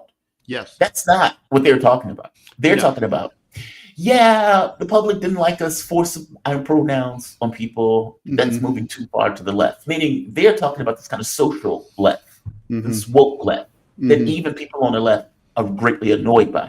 True. But they're conflating that with economic populism. Right. Right. Well, and it's that's true. I mean, in fact, I'm not one to pimp my book. That's what my next book is about, is trying to define what the left is. It's called What's Left. And it's literally, I'll send you a copy. It's like not out yet, but it's like basically just about that. I think we need to define that, right? I mean, because we've allowed ourselves to be undefined. I mean, that's another conversation for another time. But I mean, I think the Democrats, they are overdue for a reckoning. Abortion didn't really provide them with that, way out. We thought it would. It turned out that, Democrats made a huge tactical mistake in the last cycle, where it turns out that there were people who split the ticket between voting for abortion rights in ballot referendums, state by state, and for Donald Trump in the same election, because they were like, oh, I can a la carte this like a Chinese menu. I'll do one from A, one from column B. And so that's what they did. Democrats should not have put those abortion. They thought that those abortion initiatives were going to have coattails, and they didn't. They just allowed people to be like, well, I like the orange man for this, but I want the, I'm going to vote team blue for that. And it's great. So that was part of the problem. Also, as it turns out, people have strong opinions about abortion, but it's not a top priority. It's not as big as the economy, let's say, or immigration in the last cycle. So now Social Security, people fucking care about Social Security. Yes. Trust me, I'm 61 and a half. I care about fucking Social Security. I've been putting into that shit my entire life. I want my fucking money. I started putting money into there when I was 15, working sub-minimum wage at the grocery store, Freedom Foods, Kettering, Ohio, looking at you. Like, I want my fucking money. So, and old people, they vote, and they have kids and grandkids who also vote. I mean, everybody's like, so Republicans, let's not forget George W. Bush riding high after the 2004 victory over John Kerry. It was a sweep. John Kerry got his ass kicked. What's the very first thing Bush decides to expend his political capital on in his second term? Like, let's privatize Social Security, partial privatization. Not even a big deal when you look back on it. 2%. He wanted to make 2% attached to the stock market. His second term was destroyed. He never got anything done ever since. After that, he was done. So, like, third rail of politics, everybody who remembers that knows, every party analyst knows that. So Trump's not stupid. He knows that. They can't go after Social Security. If they do, they're fucked. And then the Democrats can walk in and just pick up the pieces. I don't think Republicans will commit political suicide like that. They could. Firing people at Social Security. Right. Meaning they may not be going after it directly, and Trump is not saying, yes, I'm going after Social Security. But if you call Social Security right now, and I urge the audience to do it, what you will hear on the phone is because of staffing losses, meaning because of the people that have been fired under the Trump administration, your claim may take 600 days, 400 days. Like, meaning they tell you on the phone call that so many people have been fired that the ability for Social Security to do that job has been grotesquely impacted. So they may not be going after it directly, but they are going after it. That's true. I think, and I don't know. I mean, that's not enough really to create revolution, pitchforks in the streets. Unfortunately, you know why? Because we're all used to that, right? Like everybody calls, customer service for anything, government, private. Your internet goes down, whatever. It's always fucked up, right? Everybody who's deals with United Healthcare, it's all fucked up. So you're just used to that, like that's just gonna be part of that. America swirling down the drain, right? Where the Soviet Union in 1989, that's what it feels like. I was there in 1989. It felt like this. It's just like nothing worked right. It was just, everything was fucked up. It was like the sun rose in the east and the birds chirped and there were beautiful sunny days in Moscow, but you could feel the government was circling the drain. That's Something what was it's like. wrong. Yeah. And I want to point out the emphaticness in which Ted pointed, I want my effing money. And I think that's where, like when you said the pitchforks come out, touch Social Security at your own peril. Touch it at your own peril. And I think you're right, unfortunately, that not enough people are aware of what's happening in regards to the people that are being fired and the impact that that's going to have on them and their capability to register for Social Security or to get their check when they need it. Yeah. One of the other fascinating issues that I want to get your take on. This article coming out of Politico should be damning. It should be damning. I don't think it's going to be, but it should be. USAID officials tell staffers, shred and burn your documents. We don't want nobody to see what we've been doing. Get rid of it all. Get rid of it all. Everything must go. And they go into this. They say senior officials at USAID instructed a number of agencies' remaining staff to convene at the agency now former headquarters in D.C. on Tuesday and, quote, an all-day, unquote, group effort to destroy documents stored there, many of which contain sensitive information. The materials earmarked for destruction include contents the agency, quote, classified safes and personnel documents, unquote, at the Ronald Reagan building, and emails sent to USAID acting executive director Erica Carr and obtained by Politico right here, quote, shred as many documents first, reserve to burn bags for when the shredder becomes unavailable and needs a break, unquote. Shred so many documents that when the machine breaks down or just needs a rest, stop burning it. Then they continue.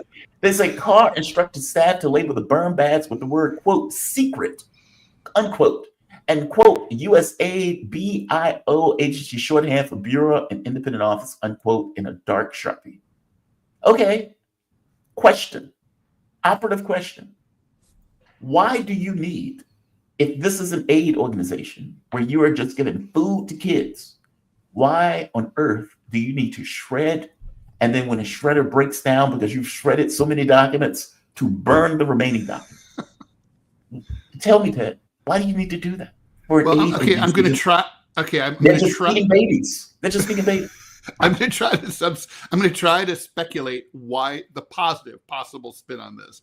So maybe what it is that like USAID is doing God's work, and they're worried that all the information will fall into the evil Trumpy hands, and that Elon Musk is going to, I don't know, spam them or something, or do something evil. There's been all this concern about Doge getting, secret information. I'm like, no one's information is secret anymore. But obviously we don't really know what's in there. But the only thing, as far as I've ever been aware, that is really truly aid about USAID is the acronym. It stands for Agency for International Development. And what does development mean, right? I mean, development means lots of things. If you work at a college or a museum, it means that you shake down alumni and donors for contributions. That's what development is. And development, when you are a U.S. government agency, basically means economic and cultural hegemony internationally. It's like, this is how the U.S. expresses what they call soft power, and maybe hard power in some cases. But USAID is used to, basically it's a bribe conduit. It's a way to spread money around the world and buy influence and cajole. I mean, USAID was involved in the Maidan coup, and just that kind of thing, not exclusively. They've got their like thumbs in every pie, right? Like in the movie. So that's what this is about. There's a lot. I mean, basically, it's like an intelligence agency. It's like a covert operation but it's like soft, right? It's like it's a smushy one. Like it's kind of like it's in the gray zone. It's in between, what Langley does and like what, say the Voice of America is right there. You can just turn it on and hear what they're doing and watch what they're doing. This is like in between. Like people don't pay much attention. You could find out everything they were up to if you paid attention, but no one does. So, I mean, there's stuff in there that they just don't want people to know. They don't want the press to find out. They don't want Elon Musk maybe to find out and then like go on Twitter and then, who knows? Yeah, I mean, but there's stuff like that. 1,000% agree with you. I think what they don't want is Musk and Trump coming out saying, hey, why are we paying money to undercut Romania's election? Why are we giving money for Georgia in order to overthrow the Georgian government that we don't particularly like because, they got NGO. When, what piqued my interest on this? When I was covering Georgia and Georgia came out and said, you know what? We need to know who's putting money into our politics. And just like the United States has their FAIR law, we're going to get a FAIR law. And we're going to use a FAIR law just like the US. And the US freaked out and Europe freaked out. And my question was like, okay, why is Europe and the US freaking out? We have the same law that they're talking about adding. And we always make the argument, we want to know who's putting money into our politics, with the exception of Israel, but everybody else we want to know. And we don't want that money to influence our politics in an off way, in direction of another government. Okay, fair enough. I get that. Right. That makes sense. So why are we freaking out about Georgia? You had the French-born, who I call a spy, Georgian president, effectively working on behalf of the European Union, doing any and everything in her power to overthrow the Georgian government. And Georgia, and I'm like, okay, this is weird. Now, the only reason that the US and Europe will be freaking out is because they had money in Georgia.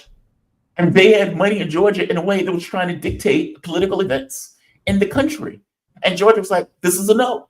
We're not going to be your proxy for another war with Russia. Full stop. The US and Europe said, oh my God, I can't believe the Georgian government is doing that. Putting money into Hungary, putting money into Romania, putting money into pretty much anywhere. Slovakia was another place that money was mostly going. Meaning US aid was being used to either overthrow or, as you put, soft power. I would say it's not soft if you're trying to overthrow a government or change the politics in another country. They argue, we're just feeding babies. Okay, this is like a $40 billion budget for US aid. $40 billion. Are you really feeding babies? And we've got a lot of babies. There shouldn't be any hungry babies with that. No hungry babies. Right. Every baby should be plump. Right. Every baby should be fat. If you're spending $40 billion feeding babies. Yeah. Okay, fair enough. No, the image that we have is like from my childhood, like the truck pulls up to the famine zone, and then very Peace Corps volunteers are throwing the bags of rice off the back to the starving masses with the big American flag on it that says "Gift of the people of the United States of America." And then, at home eating your, in Midwest fly country, you see that on the CBS Evening News and you think, God, we're great. That's the image of what this is. I mean, the reality is not that. The reality is there's a little bit of that. It's 1% of it, but it's not very much. I don't doubt that a percentage of it does that. Yeah. And there may be one very guy small, who comes out of very small with a bag. Yeah, but it's very small in comparison to what USAID is effectively doing. There was a book that I never was able to I pitched it to my publisher. I could never get anyone interested. But during Bush, when, all his regime change crap, and, I did this, the idea was, it was called Bush's Other Wars. And it was about, and USAID played a role in this, about all these regime changes that Bush carried out, Bush Cheney carried out, that nobody paid attention to, even on the left, because they were, off the grid. I mean, Bush overthrew the government of Kyrgyzstan. Bush tried to overthrow the government of Belarus. He tried to overthrow the government of Georgia. He did overthrow the government of Haiti. Democratically elected. Same thing with the president. The president of Kyrgyzstan was the only democratically elected non-authoritarian autocrat in Central Asia. Bush overthrew him. It turned Kyrgyzstan into a failed state. I mean, that's the kind of crap they do behind the scenes. And well, it's very puzzling because when you study like the internal politics of any of these countries, what you'll typically find is like a regime that's kind of fragile. And then the US, there will be all these like rival factions that are trying to take over. And then, inevitably the nastiest fuckers, like usually like religious extremists or far right wing assholes, they get a little call from the US government. And it's like, it's through like Freedom House, which is a CIA front, but it looks like an NGO. And it's like, we're going to give you money to help you print your posters. We're going to print your flyers for you. Oh, you have an armed wing. Oh, maybe a helicopter is going to drop off some guns for you. And then, so it's not like we just, what it is like we put our thumb on the scale. Basically, we're like the DNC supervising a primary, right? We're just like, we're not really like saying, you will do this. It's more like, but we just appreciate you being in power. That's all. Yeah, and we're giving you a little help. Yeah, we're giving you, you're going to get things done that you would not otherwise have gotten done. You would not have John gotten Kiriakou talks about going into a place with bags of money and handing the money out. You need money for this? Here you are. You need dollars for this? Here you are. Yeah. That's USAID. Oh, yeah, right. No, that's right. It's bricks of currency. Jamal, I don't know if you remember this, but during the early days of the Iraq occupation, I believe this was like 2004, there was a shipment of U.S. cash of $24 billion with a B dollars in $100 bills. They went in 4 of those giant C-130s, where the nose opens up and they drive in. They filled 4 of those planes with cash, $100 bills on pallets, and sent it to Iraq. $24 billion. Not one penny has ever been accounted for. It's all like poof. No one can even say, oh, we gave $1,000 to this warlord or that warlord. And it was all guarded by GIs making like $19,000 a year. So I'm sure some of them have nice houses now, but that's so frustrating, Ted. It's unbelievable, right? Meanwhile, literally here in New York City, I have people who literally 2 people have died on my block from starvation and homelessness in the last year. They died outside my building. So it's like, from the elements. They could have been put up at the Plaza Hotel, for a tiny fraction of that $24 billion. All of them, right? So they could have each had their own personal, their own personal social worker and butler. So it's like, see, this is the part that confuses me about America. How can American hear that and then be like, we can't afford Medicare for all, or we can't afford to increase Social Security, we can't afford to increase the minimum wage? Like, how do I hear that we spent $300 billion in Ukraine, and yet if somebody says, hey, we need Medicare for all, that's $1 trillion over the course of 10 years, we can't afford it. We spent $300 billion in what, 3 years, give or take? $100 billion a year. That's $1 trillion over the course of 10 years, and the way that we do our budgets. How is that justified? The counter is that we could do both. Well, that's true. We could. The problem but we don't. Yeah, that's exactly right, Jamal. That's the issue. Is they don't want to. It's that simple. And I don't really care why. They just don't want to. I can speculate for the reasons, but I kind of don't care. They just should. I don't care why you don't want to take the lady, why you wanted the lady in front of my building to die. I don't know why, but they did. So, okay, well, but you shouldn't have. And it's like, and so it's kind of like, if you're not going to help her, no, don't send $24 billion in cash to you've mentioned this before. They basically they invented money from thin air. The U.S. government can do that. It's a mint. You could just imagine if you could just magically conjure up, snap your fingers and conjure up money. That's what they do. It's like, it's the price of the paper and the ink. That's it. $10 trillion for war in Iraq and Afghanistan. And we pulled out. We did not win ultimately. And you think we won. We won the original war. We won, but we got kicked out in 20 years. We won the war when the checks cleared at the defense contractors. That's the purpose of the war. It's the purpose of the war is not the purpose of the war. We don't care if we occupy or conquer or any of that. None of that's important. The point is to keep pouring money into the hole, and that's the point. It's an addiction. It's like there's a book that came out in the 80s called Addicted to War. I always thought it was like an infantile analogy, like basically like, but now I look at it and I'm like, I think it's actually quite profound. It's true. It's an addiction. It's it's sick. It's like, you're doing something you just shouldn't do. You shouldn't do it. It's really bad for your society, but you do it anyway. And we lose. And then we lose. That's one of the worst. I mean, all of it is horrible. Well, Northrop Grumman wins. Boeing wins.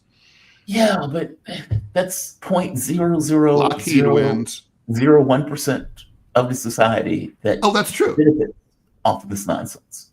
True. And we keep doing it. And then it would be cheaper to say, hey, all you guys, all you stockholders for these defense contractors, the whole military does, we'll just put you guys on like a UBI. You all make $100,000 a year. Sit at home on your sofas and like don't blow anything up anywhere. And don't overthrow any governments. It would be a lot cheaper. You're gonna love this clip. You're gonna love this clip. So I'm not even gonna preface it. I'm just gonna show it to you. I watched this and I thought to myself, how are they taking this position after the Joe Biden administration and Netanyahu and the way that they function? That the United States is recognized as having such an important role in the peace process, and yet half the parties from the Northern Ireland government have decided not to come to St. Patrick's Day celebrations. They haven't what? They haven't come over. They're boycotting the St. Patrick's Day celebration. What are they boycotting? They are talking about your position on Gaza as one of the reasons why. No, I haven't heard that. I really haven't heard that. Look. I hope you heard that. The reporter said, sir, the Democrats are boycotting you or your position because of your position on Palestine. That's like, and I heard that, I was like, what? How are they doing that? Their positions are the same. Correct me if I'm wrong. What is the difference in the position? Joe Biden wanted to expel the Palestinians from the West Bank and Gaza. He went to Turkey. I'm sorry. He went to Jordan and he went to Egypt. Both told him to kick rocks, in which case he wasn't able to do it. No, he didn't make a big spectacle out of it in the way that Donald Trump did, but he was clearly trying to do it. All the reporting was pointing out. They told him no. Trump's like, I'm going to move the Palestinians. And people were like, oh my God, I can't believe he's going to do that.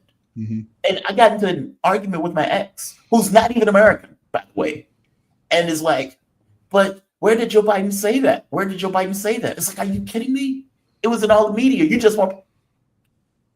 Dude, that fight had to be one of the, and I've done this for years, that fight with her was one of the most frustrating conversations in the world. Because she was one of these people, just like in the very beginning, was like, but the Palestinians don't want peace. This was her 6 months ago. And now she's fighting me on, yeah, but you haven't been covering the Gaza issue. Dude, I cover it like 3 times a week. What are you talking about?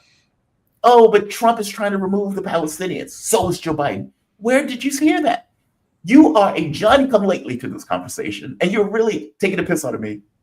On the show about Trump, when both had the same position. I feel that way now. So Democrats have decided we're now angry at Trump because of his position on Gaza. How is his position any different, short of him just being more loud about it? Give me a take on this. This was so frustrating of a conversation. There ain't no difference. No, there's no daylight whatsoever. I got to tell you, I mean, it's when you try to read tea leaves, which is all you can really do at the state, with these parties. I actually don't think Donald Trump his position is quite as radical as Biden's. I mean, Biden stood by and supplied intel, coverage at the UN, and weapons to the Israelis while they were bombing the shit out of Gaza. Yes. Now, Trump is pushing for a ceasefire now, and made clear before the election to the Israelis he wanted them to wrap it up before he gets in. He doesn't want that to be those optics to be going on when he's president. Now, it doesn't mean he's a nice person, but I mean, the impression I get is that he floated the ethnic cleansing thing to the Jordanians and the Egyptians, sort of like, hey, let's see, maybe we can pull that off. And then as soon as it got shot down, he's okay, never mind. I think he knows that's not going to happen. I think he's talking just, and I'm saying this just when you look at everything he does in Ukraine and all these other conflict zones, he's obviously telling the Israelis, like, you guys got to come up with something. He wants that Nobel Peace Prize that Obama had. He wants one for himself. He wants, a Camp David 2.0. He wants to be the hero. He wants to solve the Middle Eastern crisis. So I think, I don't see any daylight between the Democrats. And, the arrest of, my neighbor, Mahmoud Khalil, your neighbor? Well, yeah. I mean, I'm on the Upper West Side of Manhattan. Yeah. He's like, he lives a mile away from me. So it's like, he's, so that guy, I went to Columbia. I'm very familiar with the building that he lives in. And so he's, that guy, the reaction among Democrats is piss poor. I mean, Mayor Adams and Governor Hochul, both Democrats, don't have shit to say about this. He's a New Yorker. He's got a green card. He was dragged away from his 8-month pregnant wife, kicking and screaming on broad daylight on the streets of New York City by goons, from ICE. This is a sanctuary city, by the way. So I'm sorry, not anymore. Mayor Adams is in the pocket of Trump. Right, I'm aware. I'm aware. But the optics are repugnant. And even Bernie Sanders has not issued a statement about Mahmoud Khalil yet. He's like, and he was asked about it, and he said, "Oh, we're working on it." Oh, what are you waiting for? The dude is in a lockup in Louisiana, eating bologna sandwiches. Like, maybe now's the time to say something. So it's like the Democrats do not care. I mean, this is. I think it's a. I mean, honestly, I don't suffer from TDS, but that right there, that's a fascist thing they did. That is a fascist thing. And this is Rubio talking about it. Just to be very clear, he has a visa to be in the United States. He has a green card. Oh, he has a green card. He's a permanent resident. A green card is basically a U.S. citizen who can't vote. I mean, now, you've been completely vetted. You're allowed to stay. Even if you commit a felony, you're allowed to stay. Now, they're saying something different. I'm just telling you, they're saying something different. Meaning they're making up a different take in order to. They're going by this obscure code from the McCarthy era, from 1952. Yep. Yeah. And here's Rubio effectively saying, "Well, hey man, you don't have a right to be here." This is Rubio talking about the case. When you come to the United States as a visitor, which is what a visa, which is how this individual entered this country on a visitor's visa. Okay? You are here as a visitor. We can deny you that visa. We can deny you that if you tell us when you apply, "Hi, I'm trying to get into the United States on a student visa. I am a big supporter of Hamas, a murderous, barbaric group that kidnaps children, that rapes teenage girls, that takes hostages, that allows them to die in captivity." I need to intervene in this. Rubio is making this shit up, by the way. Well, in case you were bewildered. We're not talking about that. He may have entered on he probably did enter on a student visa. I'm sure he did. But then he married an American woman and qualified for a green card. So that's not relevant. That's not the issue here. Marco's just lying. Exactly. He's making this shit up as he goes along. Yeah. The rapes didn't happen. There's that too. He's making this shit up. There's no indication that he supports Hamas. And anyway, you're allowed to be like, "I think Hamas is delicious. I love Hamas. I've got Hamas posters everywhere. I have a Hamas t-shirt, Hamas tattoos. I'm all about Hamas, Hamas. The First Amendment protects that. Yeah. Even if that is true, which I don't know is. I don't think there's no evidence that it's true. But even if it is, who cares? Supporting the Palestinian cause is supported under the First Amendment. It is as American as apple pie to disagree with the take that your government is effectively going with.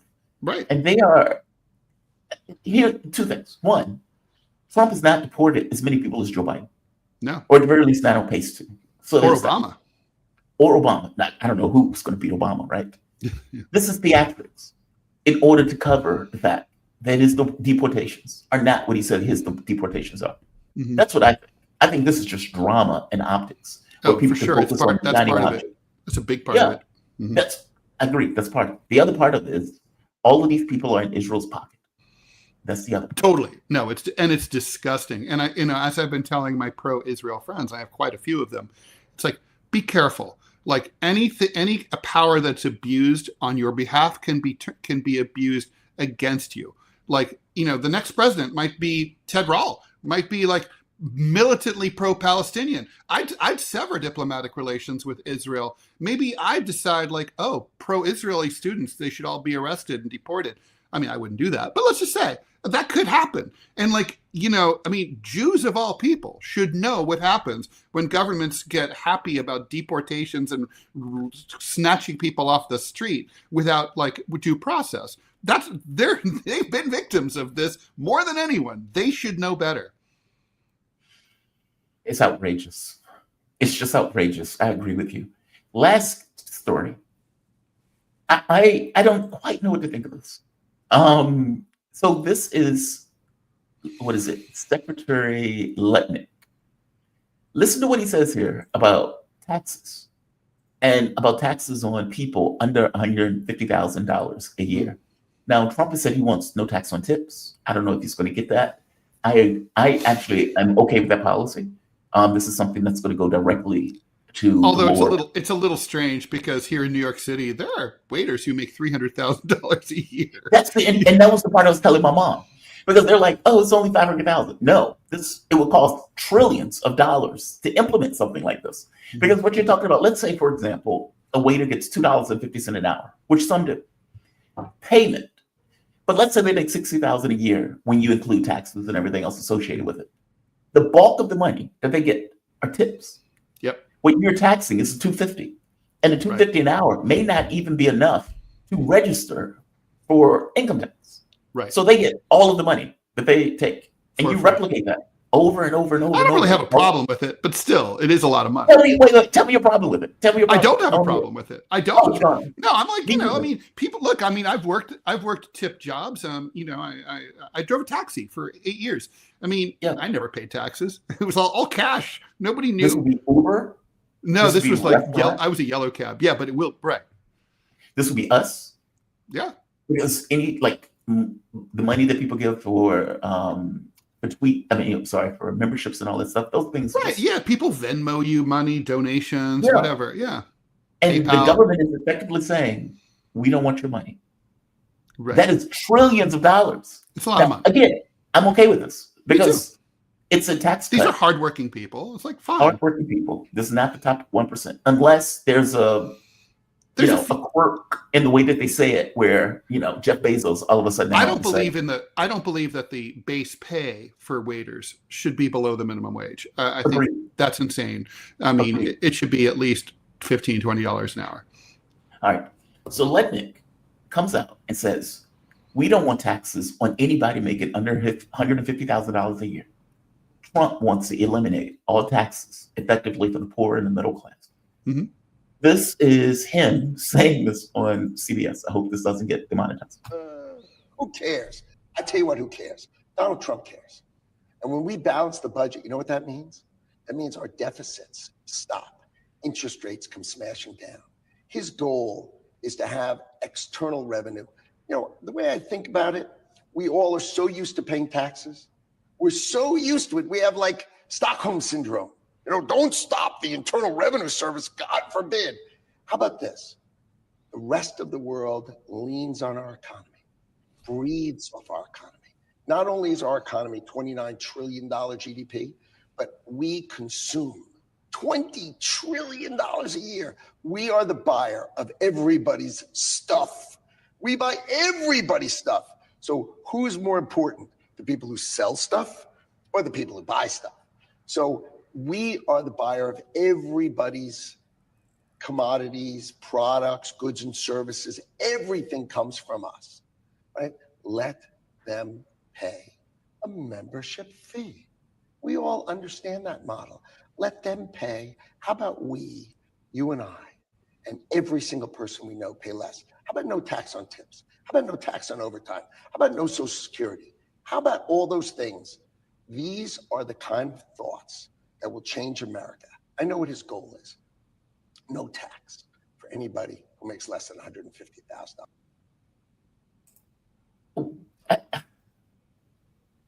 First, wow. That's assuming he means it.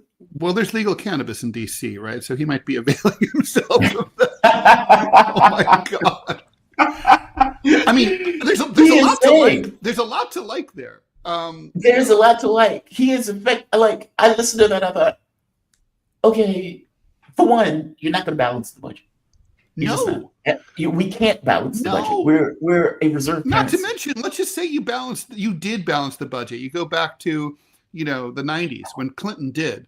Right. Okay, but like you said, we can't. But then you still have the deficit, right? So you'd have to dig out of the deficit, you'd have to be in the black by a lot, for a long time. So you still are paying interest on the debt forever, right?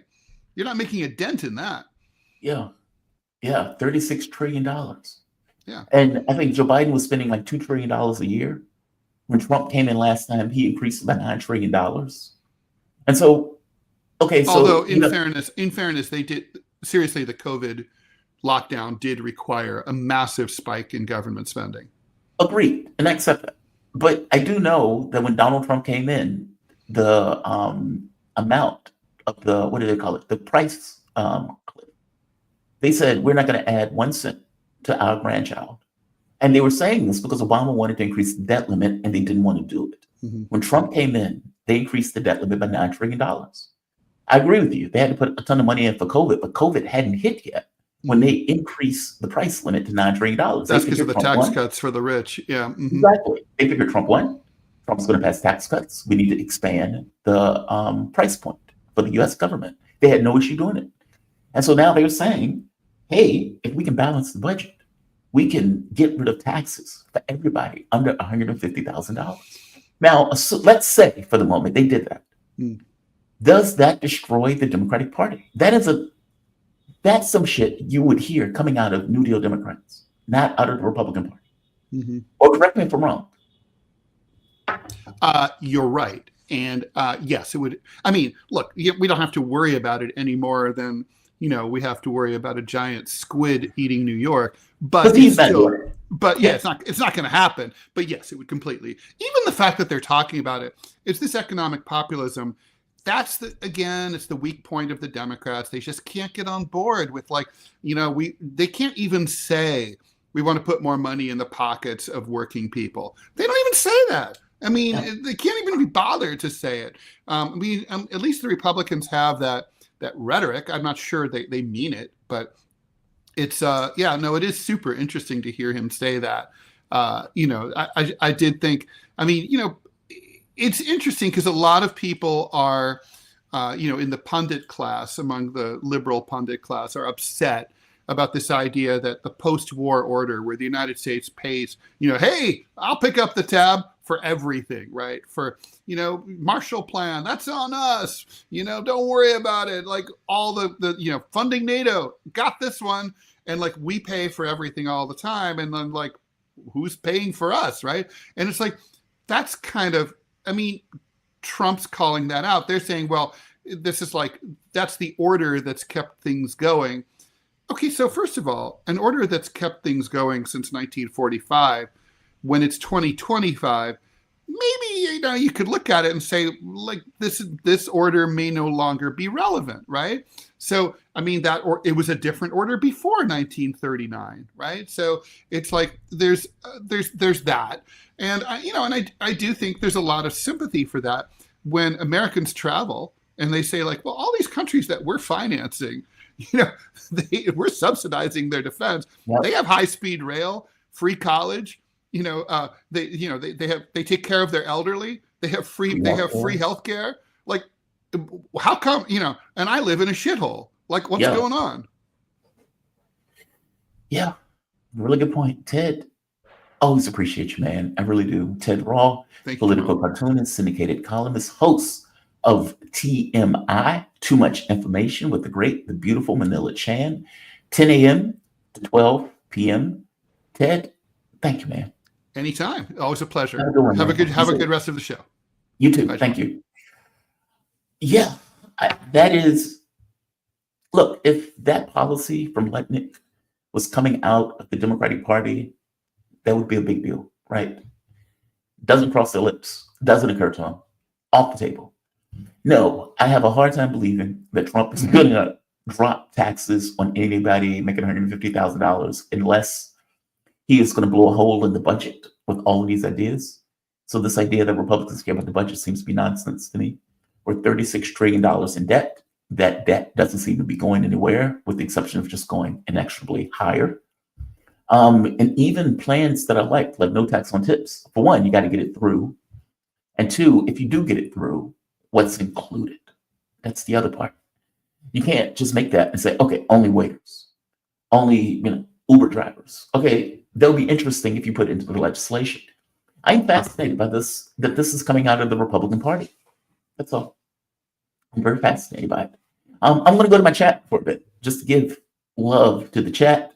Larry Dean. Okay, they're fighting in the chat. Okay, fair enough. China beats anything from Elon up to this point. Yes, their cars have been dominating the market. I wonder how much Trump will steal. TomTom, that's the other question. When I was having a conversation yesterday with crypto person, and I pointed out to him, hey, Trump is also in crypto. Doesn't this look a little strange that he is investing massively with government money into crypto while also being in crypto? And his answer was, yes, obviously, this is not what you want. The president has a vested interest in something that he is using the US government to put money into. That's the problem that looks deeply corrupt. It doesn't just look deeply corrupt, it is deeply corrupt. So that is that. Ted Rawl is also the Deprogram podcast with John Kiriakou, Adrian Dittman. There's that. There's that. John Kiriakou, good guy. Here's another one. Fei Liu, the U.S. West so deindustrialized it makes literally nothing and works, and world wants to buy. Yeah, ish. I mean, look, we're not the U.S. of the 1960s, right? Or 1940s, where we armed the world with this kind of massive industrial base, but we still have a massive industrial base. A lot of the U.S. is services oriented, which means the people aren't necessarily making a huge amount of money. And to your point, it's not dealing with industry, it's dealing with buying, selling stuff. Agreed. We're still a powerhouse. And the fact that we're able to effectively tear up the world and have the European economy in our hands, in this case, it does get across the power of the U.S. industrial might, even if that industrial might is ebbing. So, agreed, mostly. I want to go to the chat. Also, Janice Anderson. Since the Democrats are going to retreat and Republicans are going home immediately after the vote, likely a deal has been made and 8 Senate Republican votes. Maybe. Let's assume for the moment that the Democrats don't hold the line and that they just say, screw it, we're going home, government shuts down, we're done. You could be right, Janice. The deal could already be in the works. All of this could be performative. And as I was pointing to Ted Rawl, look, people have been screaming at the Democratic Party to do something. Show you have a spine. Donald Trump has been strolling the globe as a Galactus. Show that you can do something in order to hedge, stop, inhibit, get in its way, throw your body in front of him, something. And Hakeem Jeffries has been doing the press tour saying, we have no powers. How are we expected to do anything? We don't have the Senate, the House, the Supreme Court. We don't have anything. We've lost it all. Now, people have attacked Jeffries for that. I myself being one of them. I think I called him trash. I stand by that. I don't deviate from that one iota. I think he is the worst arbiter for the Democratic Party in their relations with the press. He has the charisma of a baked potato. He doesn't do well when he's in front of the camera. He has no charisma about him at all. That is not the guy you want leading the fight for. By the same token, the other guy leading the fight, Sanders, in his own way, in the way that he typically does, yes, is generating a lot of people, bringing people to rallies and everything else, but what he's going to do with it? Vote Democrat. That's what Sanders is going to say. He is going to channel that energy into a broken, fractured, corrupted, pathetic loser Democratic Party. And I guess my take is, how's that to the benefit of anybody, right? You're putting all of this energy into a broken ship. This broken toy car doesn't have the capability of doing what that energy needs it to do. And it's not just resist. Anybody can say, hey, he's destroying these government entities and firing all of these people. He's going about it in a different way, but he's still destroying these governmental devices. That is different than having a core and meaning something in that core and having that core push back. Those are different things. And so, yes, I agree with you. Maybe they have a deal behind the scenes. Maybe all of this is entirely performative and the deal is already in the works. And when they make that vote, okay, we've come to a conclusion. We've come to an agreement. We've made a deal. And now we're going home. Janice, you could be entirely right. It wouldn't shock me one iota. I do think all of this is performative. In fact, I think what's taking place right now in Ukraine in regards to negotiations between the US and the UK and Ukraine are performative. Janice, you could be entirely right. We will find out by Friday, I suppose, when all of this has to be resolved. Democrats are standing strong now, but I will tell you, Democrats are typically not on board for gutting the government. Like, you must understand, philosophically, they don't tend to be on board for this. It is in the democratic ethos that government works, and that you want to use that government to affect change. Now, no, the Democratic Party doesn't typically do it that way, but it is in their ethos to do that. For Republicans, it's different. We want to drain the government like it was bathwater coming out of the Reagan administration. We want to get rid of Social Security, Medicare, Medicaid. We just can't figure out a way to do it that doesn't have this huge backlash against us as we do it. This is also in the Republican ethos. So if you elect a Republican, why are you shocked that they're going after Medicare, Medicaid, and Social Security, even if they say they are not? Why are you shocked? It's that part to me. Why are Republicans shocked or freaked out that MAGA is going after these governmental institutions when they don't believe in these governmental institutions? The notion that a billionaire is going to somehow protect Social Security is absurd. It's absurd on its face. The idea that another billionaire, Donald Trump, who got elected by the working class, no less, is going to somehow protect Medicare, Medicaid, Social Security is nonsense. They're not. They're billionaires. They don't believe in those things. They don't care in those things. And under this model of waste, fraud, and abuse, they're taking a sledgehammer to the people who work at those organizations. As I pointed out, if you contact Social Security right now, if you pick up the phone and call, they would say, the time for us to do anything for you has been extended because of the number of workers that were fired. Okay, so maybe you're not going after Social Security directly, but you are going after it. One more. Nicole Williams, an audience member, Adrian Dittman, suggests you ask Emil Kosman, Romania's representative to the United States, on the show. I will do that. I will do that. Emil Kosman. I'm sorry, I'm just going to write this down. I will find that person. I will ask them on the show. Look, I will tell you, my audience and I seem to care about different things. that seems to be true. I am super interested in what happens in Ukraine. I'm super interested in what happens in Israel, Syria. And my audience seems to agree. And China, that's the other one. And China, they love KJ. They seem to agree with me on most things. When I do Romania, when I do Korea, when I do American politics, they seem to care less. Unless it's something very big that's taking place. For me, I feel that my audience at times need to eat their peas. And so I would run a video on crypto, even though I know that video is going to get one view. I would run a video on Romania, even though I know that video is going to get one view. Because I feel like it's a well-rounded understanding of what's happening. Regardless of whether or not the video does well, I'm running the video. You may dislike it. I'm sorry. I feel like you have to eat your piece, even if it's one person eating that piece. I would find Emil Kosman, and I would ask them to come on the show. Thank you for that. Thank you for that. Income tax equals theft, Trash Panda. Oh, we so disagree. Oh, we so disagree. We so disagree. Because how do you run a government without it? Right? You could say tariffs. Okay, we have a modern economy now. How do you cover expenses that just keeps the government afloat? And I know there's some people who are into, what is it called? What is it called? I haven't said the word in so long. It's vague to me. This idea that government can just print their own money. And in modern monetary theory, that even if we're $200 trillion in debt, so what? We make our own cash. That's true to a point. I mean, but we have a global and modern economy. And the moment that you get other countries saying, well, the US is $300 trillion in debt, we don't necessarily like that.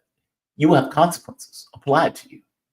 Donald Trump believes he's a behemoth and he can do whatever he wants in regards to tariffs and everything else. We are going to see how this experiment plays out.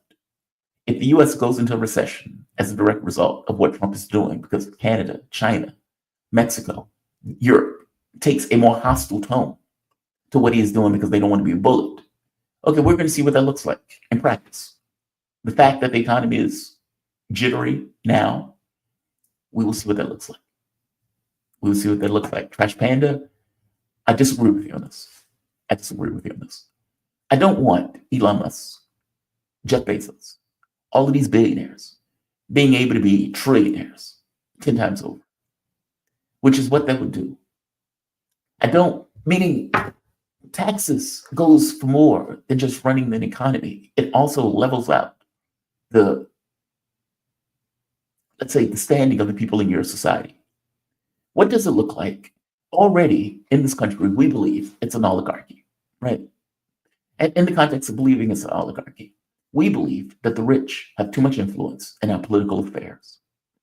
That's what we take almost as a standard of truth for people who find themselves in a disposition on the left of the political spectrum. What does that look like when Musk has $5 trillion? What does it look like when Bezos has $5 trillion? Soros and all of these people, $5 trillion. Meaning, what does it look like when there's no hedge to their wealth? When they just make more and more and more? What does that look like? And do you think you can have a functioning government under that model? There should be no billionaires. If there's one person who is hungry, if there's one person who is homeless, if there's one person who is, let's say, in dire economic straits or insecure economically, then there should be no billionaires. That is infinitely so. But this idea of Elon Musk getting $1 trillion because the US tax system has decided that income tax is problematic. And yes, I'm bringing in a bunch of taxes all into this notion of one tax. Fair enough. I'm just pointing out that this idea, I mean, look at the way they do taxes now. You would have somebody like Bezos, who may have most of his money in stocks, or Mitt Romney. Mitt Romney is a good example. Mitt Romney is, $500 million. Romney gets a lot of his money just from stocks.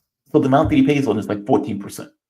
Okay, that's compared to somebody like you and me, who may be paying 35% on their taxes. Is that right? Is it okay? And I know that's different than income tax. Fair enough. I'm just pointing out that the tax thing is more than just funding the government. I guess that's my point. And I guess income tax is coming out of us. Yeah, I don't know. Ask Professor Wolf.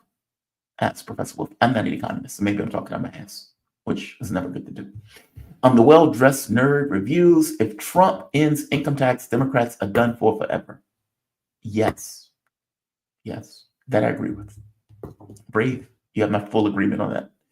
Look, man, if you are making under 150K and Republicans come out and says, you know what? We don't like taxes. We don't like taxes for the rich. We don't like taxes for the poor. However, what we will do is if you make 150K or less, you no longer pay taxes. Full stop. With the Republican Party, we're out. What does it mean for Democrats? Brave, I agree with you. What does it mean for Democrats? How do you contest that? What is your argument against that? Do you go into full Trump derangement syndrome and say, oh my God, we have to tax the middle class. And what does it mean for you as a political entity running around the country screaming that Republicans are wrong? You must tax the middle class. Oh, that's ugly. That looks ugly. I don't know who is going to complain. What person who pays taxes under $150,000 is going to complain? And I will point something else out. Under normal circumstances, when Democrats are going after Republicans, they tend to use this argument of anything under 400,000, we're not increasing taxes on, but anything more than 400,000, we're increasing taxes. That is usually the framing of the argument that they typically use. Okay, how do you use that framing when Republicans come around and say, no taxes on anything under 150K? Now, let's be clear. I don't believe they're going to do this. For one moment, I don't believe it. If they do it, I will be shocked. I don't believe they'll do it. I understand that he is throwing this out there. But if you notice, what he added was, if we balance the budget, how do you balance a budget when you are the reserve currency? And by definition, you need money out for other people to spend. We did it under Clinton. Fair enough. $2 trillion would need to be somehow mitigated. And it needs to be somehow mitigated simultaneously as the Republican Party cut taxes dramatically on the wealthy and the rich. How do you do it? How do you do it? I don't know how you do it. How do you do both? It comes across as magical thinking to me. But they're throwing it out there as something that they say that they ultimately want to do if the situation is right for them to do it.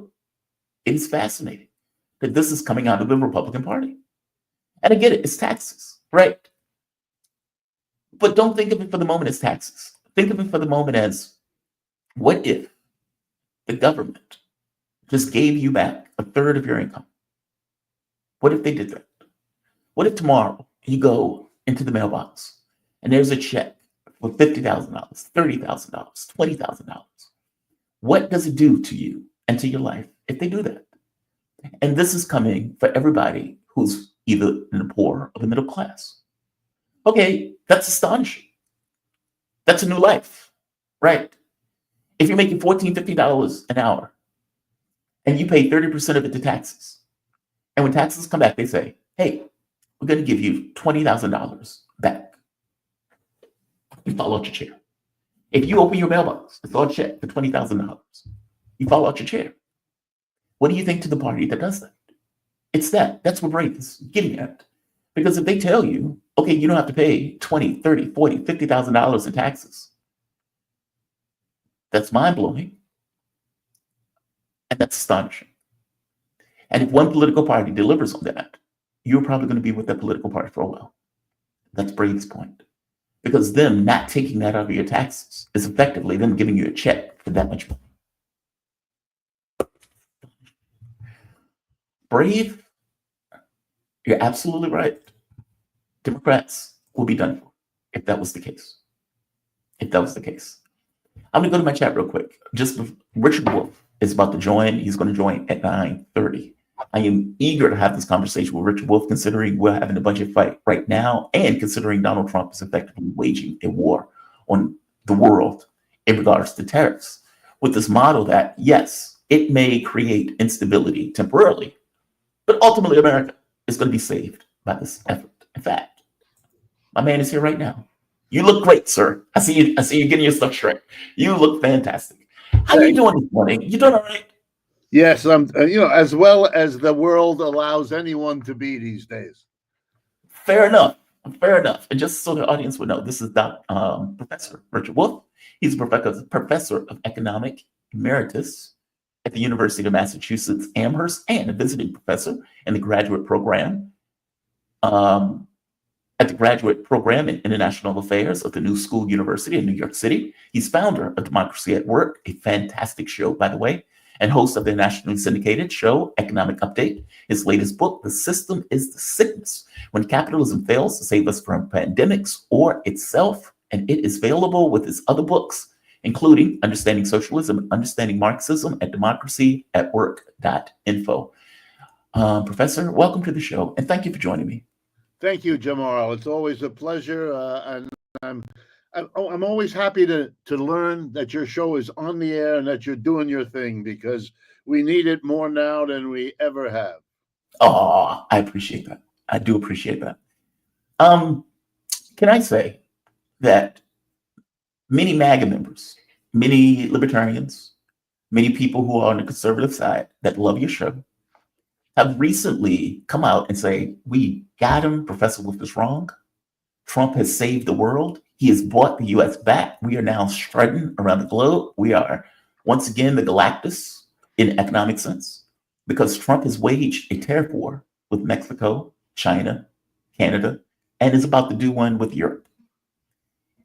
Explain to those people why you're not wrong, that America is declining, and that Donald Trump's tariff war is not saving the United States in a way that they may believe that this tariff war is saving the United States. Give me your take. Okay, I think the best way to get at this is to remind people about a little history. We don't teach history real well in the United States. Maybe it's because we're a relatively young country. At least the white people part of it is relatively young, given what we did to the people who were here for a long time. But put that aside, we're relatively new as countries go. We are maybe to be excused. But here's the history we ought to remember. Every previous empire, the Greek, the Roman, the Persian, the Russian, the Chinese, all of them went up and then they went down.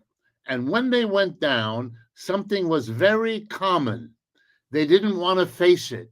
They couldn't quite admit it.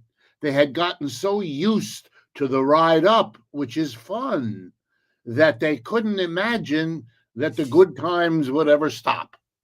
And therefore, we have what psychologists call denial, a series of behaviors, typically by the leaders, in which they act out like, oh, we're not declining, we're going on, and it's gonna be forever.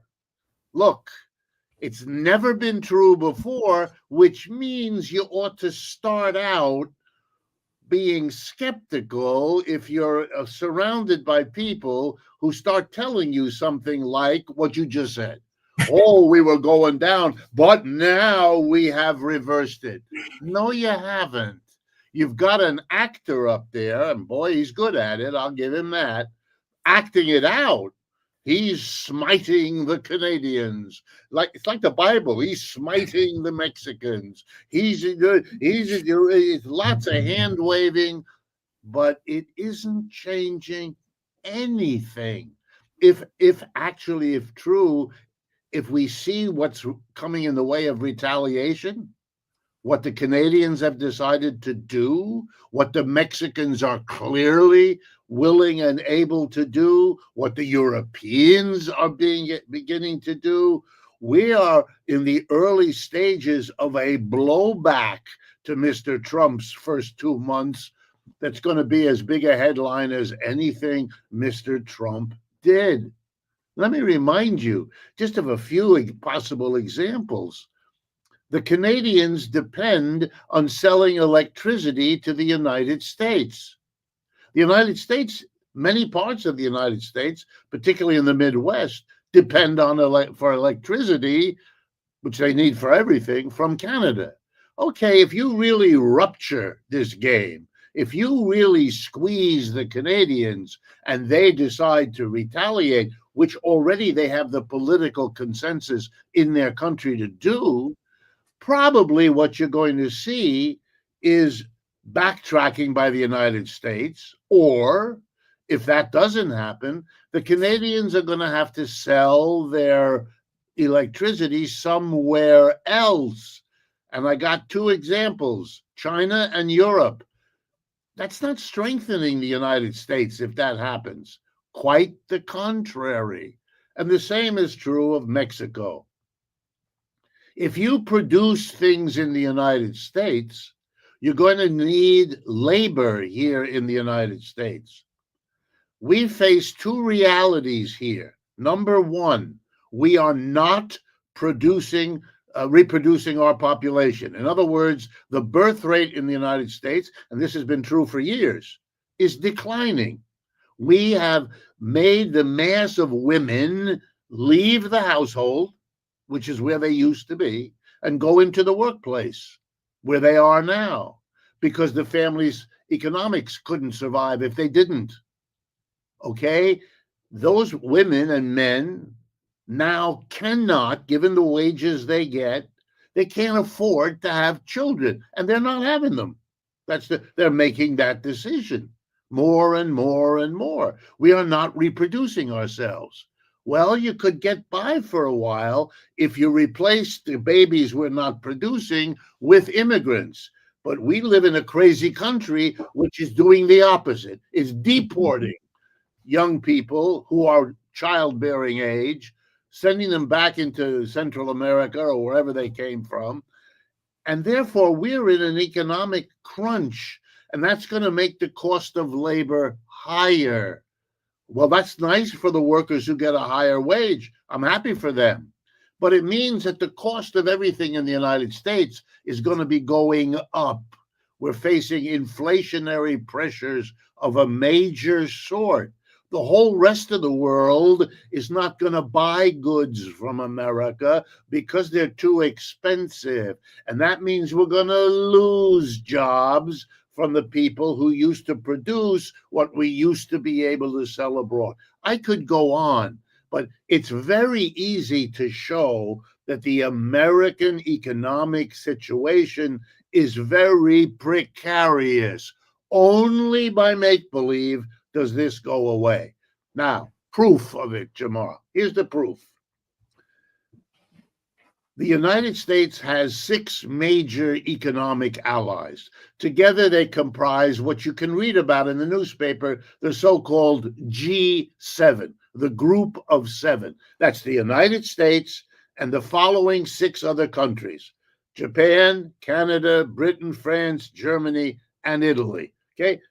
That used to be the powerhouse, the wealth of the world concentrate. That's why that's the world that went and colonized everybody else, carved up Africa and Asia and Africa with the delusion that they could hold on to the whole world, a delusion that is now forever gone, except in the minds of a few really backward folk who haven't even given up that illusion yet. Okay. They used to be the center of the world's wealth and power. They aren't anymore. There is another wealth and power concentration. It's built not around the United States, but around the number 1 competitor of the United States, which is the People's Republic of China. And there's even more make-believe in the United States about all of that, which people don't want to look at. China is a power. Everything that we produce in the United States now, the Chinese can do, in many cases, better and cheaper than we can. I'm going to give you just one example because it's big in the world. Who's popular in the media today?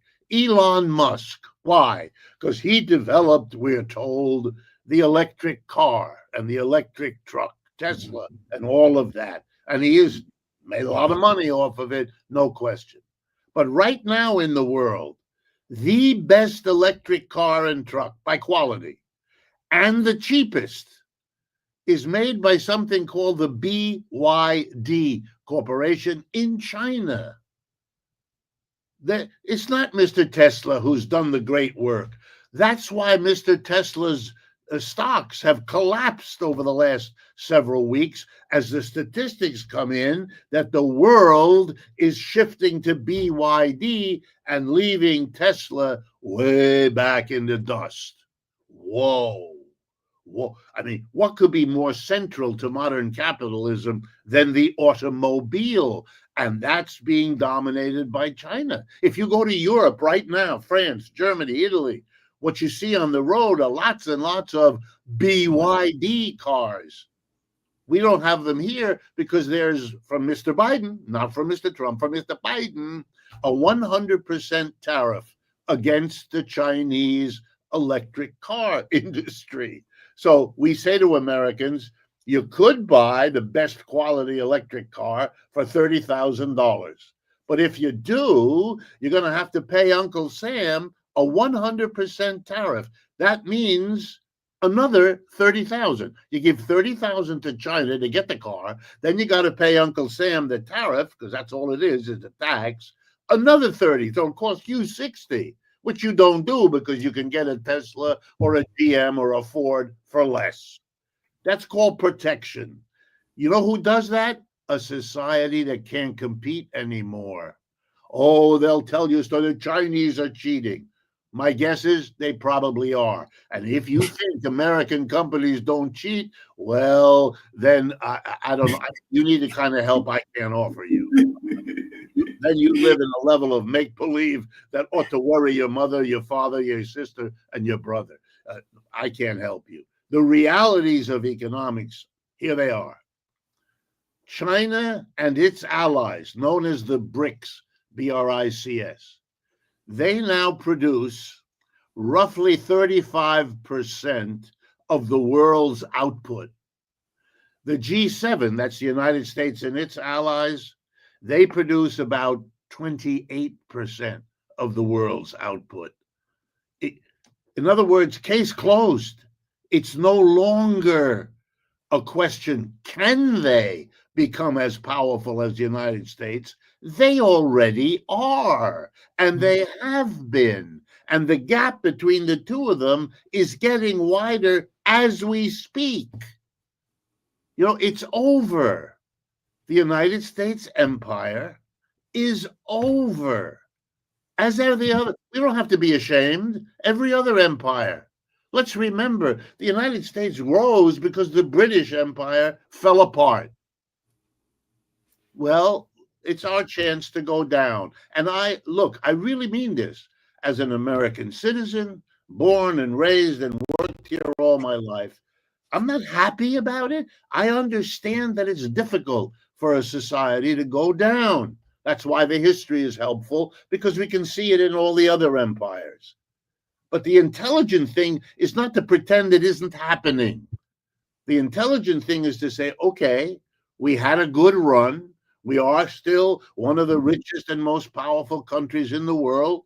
So let's sit down with our counterparts, our Chinese brothers and sisters, all human beings living on this planet, and let's work out a way that we can all live together.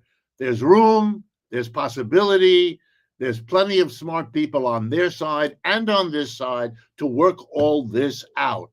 And the alternative, to be at each other all the time, keeps us only this far from the kind of nuclear fight which we will all regret for the few minutes of life we might still have. I agree with everything you said. I just want to preface what I'm about to say with that. I think the Trump administration would say, look, we accept it. We accept that China is trying to get out the barn. We accept all of this stuff, but we are not going to acquiesce to this. We're going to do everything in our power to bring back American companies and businesses. Our tariffs are designed in order to try to get companies to say it's cheaper to build it in America. We have 3 companies, whatever that number is, that has decided to come back to the States, meaning they're looking at tariffs as a way of trying to effectively drag companies back into America in order to bring jobs back into the United States. Does that work? I mean, has the economy's gotten, has globalism gone so far and too far where that is no longer on the table as an option, that those companies are not coming back? They don't look at it in those terms. Give me your take on that. I mean, is the Trump administration just fundamentally getting this wrong in regard to the scale and power for America to do this around the world? Yes, they're fundamentally getting it wrong, but not because they aren't, smart people or committed. I'm not in. They are. I'll give them the benefit of the doubt.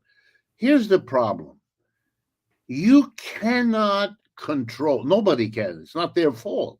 You cannot control all the consequences of your acts.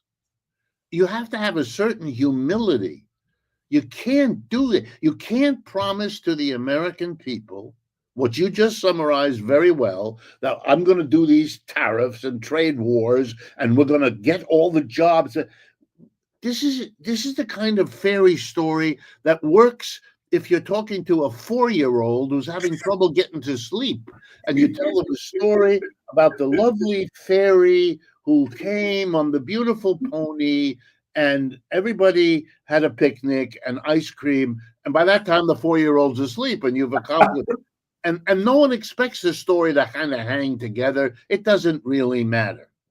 But what Mr. Trump is doing, and it's going to come back and bite him in a very tender part of his anatomy, right? He's promising things. He can't control that. I'll give you just 2 or 3 examples. If you put a tariff, and by the way, a tariff is just a tax. Nobody should be hung up on the word. Tariff is just a name we give to a tax on things imported into a country. That's all. Nothing more than that. If you put a tax, it means that for all Americans, the thing that comes in now costs us more because we got to pay for that thing. Plus, we got to give Uncle Sam the tax he put on it. Okay. You know what that's going to do? It's going to make us buy fewer. We're going to buy fewer, let's say, French wine because there's a tax on it.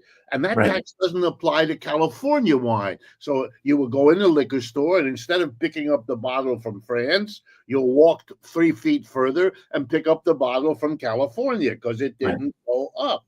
Okay, now, 2 things happen which all of economics teaches. Number 1, the California wine producers are going to rub their hands together and say, oh, great. Now that the cost of French wine has gone up because they have to pay a tariff on it, we can jack up the price of our California wine and still get people to buy it because it'll be cheaper than what they have to pay for the French one.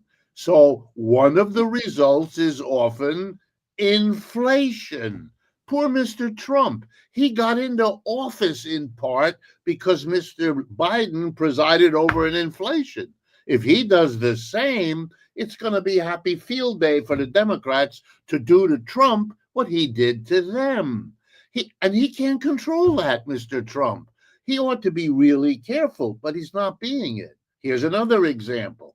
Let's stay with our French example. I'm going to hit the French with a tariff on wine. Ha, ha, ha. Well, the French are not going to sit there with their fingers up their nose while he does this. There's going to be a tremendous pressure by the wine producers of France, who are very powerful because that's a very important item in the French economy. They're going to go to their president, Mr. Macron, who's got the courage, political courage of a small mouse. And they're going to go to him and they're going to say, hey, do something. And what is Mr. Macron going to do? Well, he's going to do what Mr. Trump did. He's going to hit America with a tariff. For example, there's countries already that have been putting tariffs on American bourbon. Yep. Bourbon, bourbon whiskey is an export of the United States, and an important one. The United States is the only place that makes bourbon, and bourbon has become a popular drink in many parts of the world. So that produces a lot of jobs for Americans who grow the thing and who distill it into whiskey and put it in the bottle and ship the bottle and advertise all of that.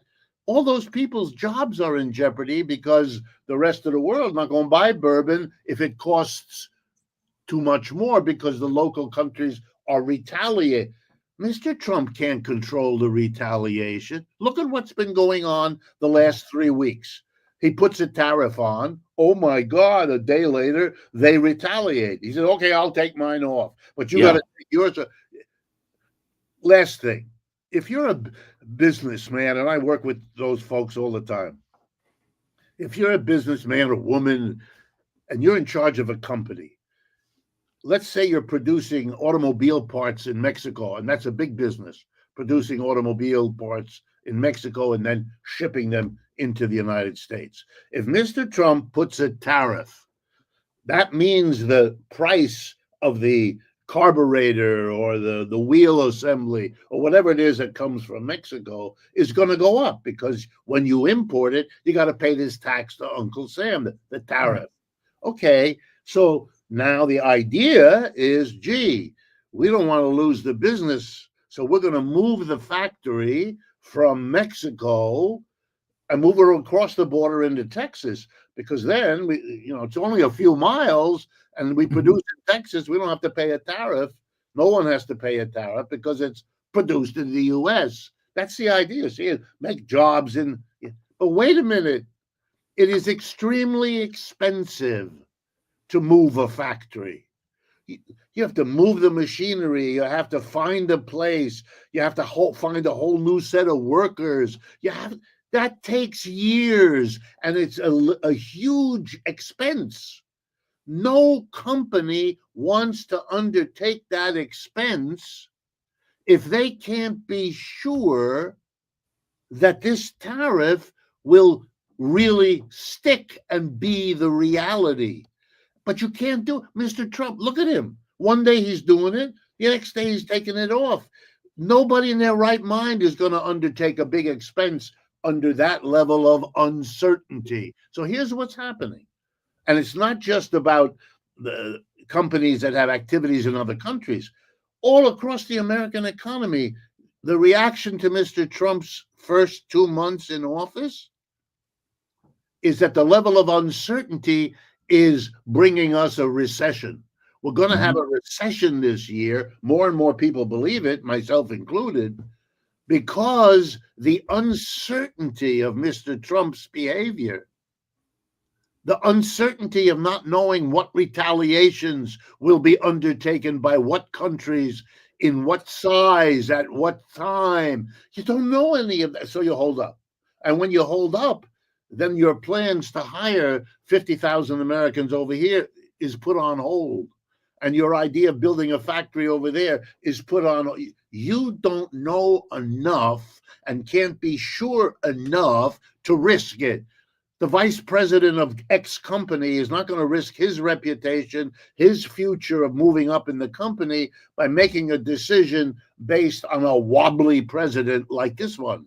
Yeah. So you're looking at Mr. Trump not understanding the limits of what he can do, promising the moon, getting a lot of people. Wouldn't it be great if we had more jobs? Sure, it would.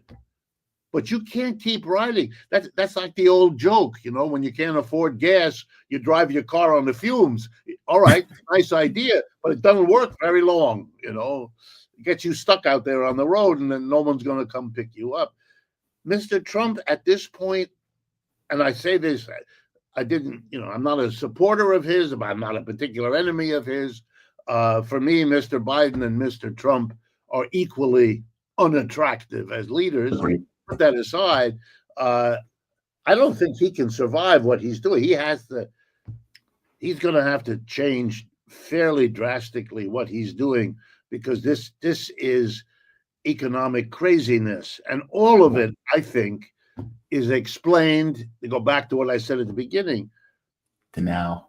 We're as a nation, we can't face the reality that our empire is declining, that our system is now having to compete for the first time in a century with a serious competitor, which is China.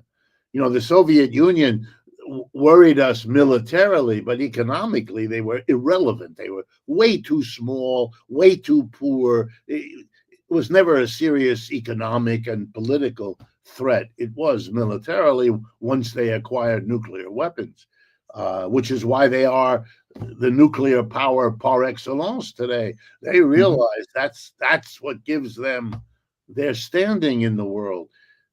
The United States has to come to terms with this. Bullying and showboating, it's not going to work. Last question. I get the sense that his objective in the trade war is not to have a trade war with China, if that makes sense. Meaning, it's not like Trump came in and says, okay, I'm putting 100% tariffs on everything coming in China. He didn't do that.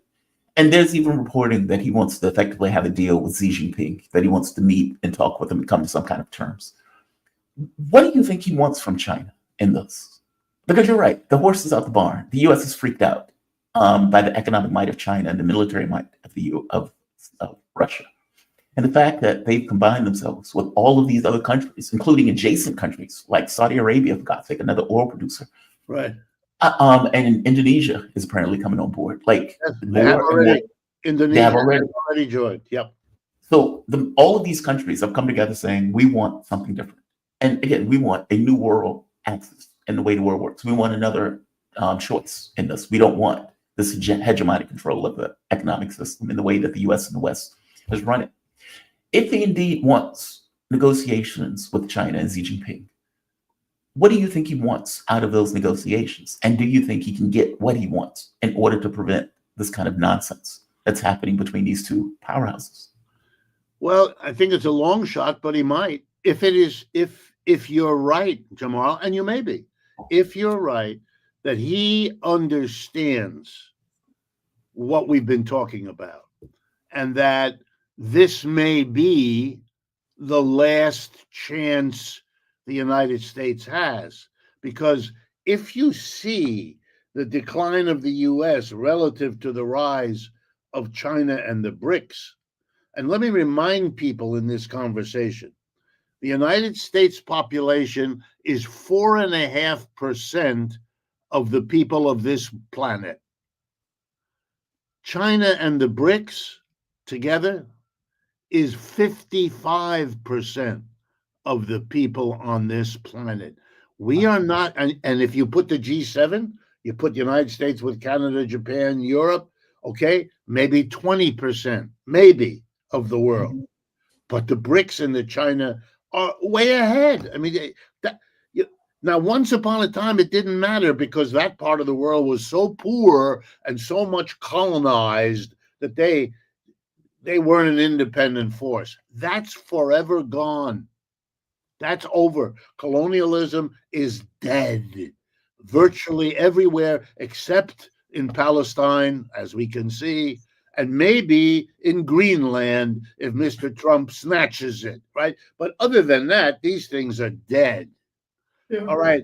That changes everything. If Mr. Trump understands that, then my answer to your question is he's going to try to negotiate the best deal he can so that the United States survives in this new world. It can be a powerful country, it can be a big country, it can be a wealthy country, but it cannot do what it used to do for 100 years. Look, we lost the war in Vietnam, we lost the war in Afghanistan, we lost the war in Iraq. That's the truth. We're going to lose many more. We're losing it in Ukraine. Yeah. People are living in a fake make-believe. That's, if you're right, and I hope you are, that's what he's going for. Cut a deal with Xi Jinping, give him and that part of the world the chance, which is all they really ask, that they can develop a standard of living for their people similar to what exists in the Western world. They've been denied that for 300 years. They ain't gonna sit by and be denied anymore. That's, if he doesn't give them that, then there'll be no deal. Yeah. So that's the situation. That's the reality. Now, Mr. Trump will, if he cuts a deal, he's smart enough to know you better shape it because of the American people as though it's a great victory for the United States. It won't be, but no, that's what Hollywood is for, to put the face on it. Yeah. He will come out and say, this is a fantastic deal. I mean, he did it with Canada and Mexico, right? Absolutely. Deal on the planet. Yes. And then someone gets in 3 years later. This deal is horrible. Yeah. You need to change this deal. Right. Professor Richard Wolff, he is professor of economic emeritus at the University of Massachusetts Amherst and a visiting professor at the graduate program in international affairs at the New School University in New York City. He is founder of Democracy at Work and host of their nationally syndicated program, Economic Update, a fantastic program, by the way. His latest book, System is the Sickness When Capitalism Fails to Save Us from Pandemics or Itself, is available with his other books, Understanding Socialism and Understanding Marxism at Democracy at Work.info. Professor, where can people find you, by the way?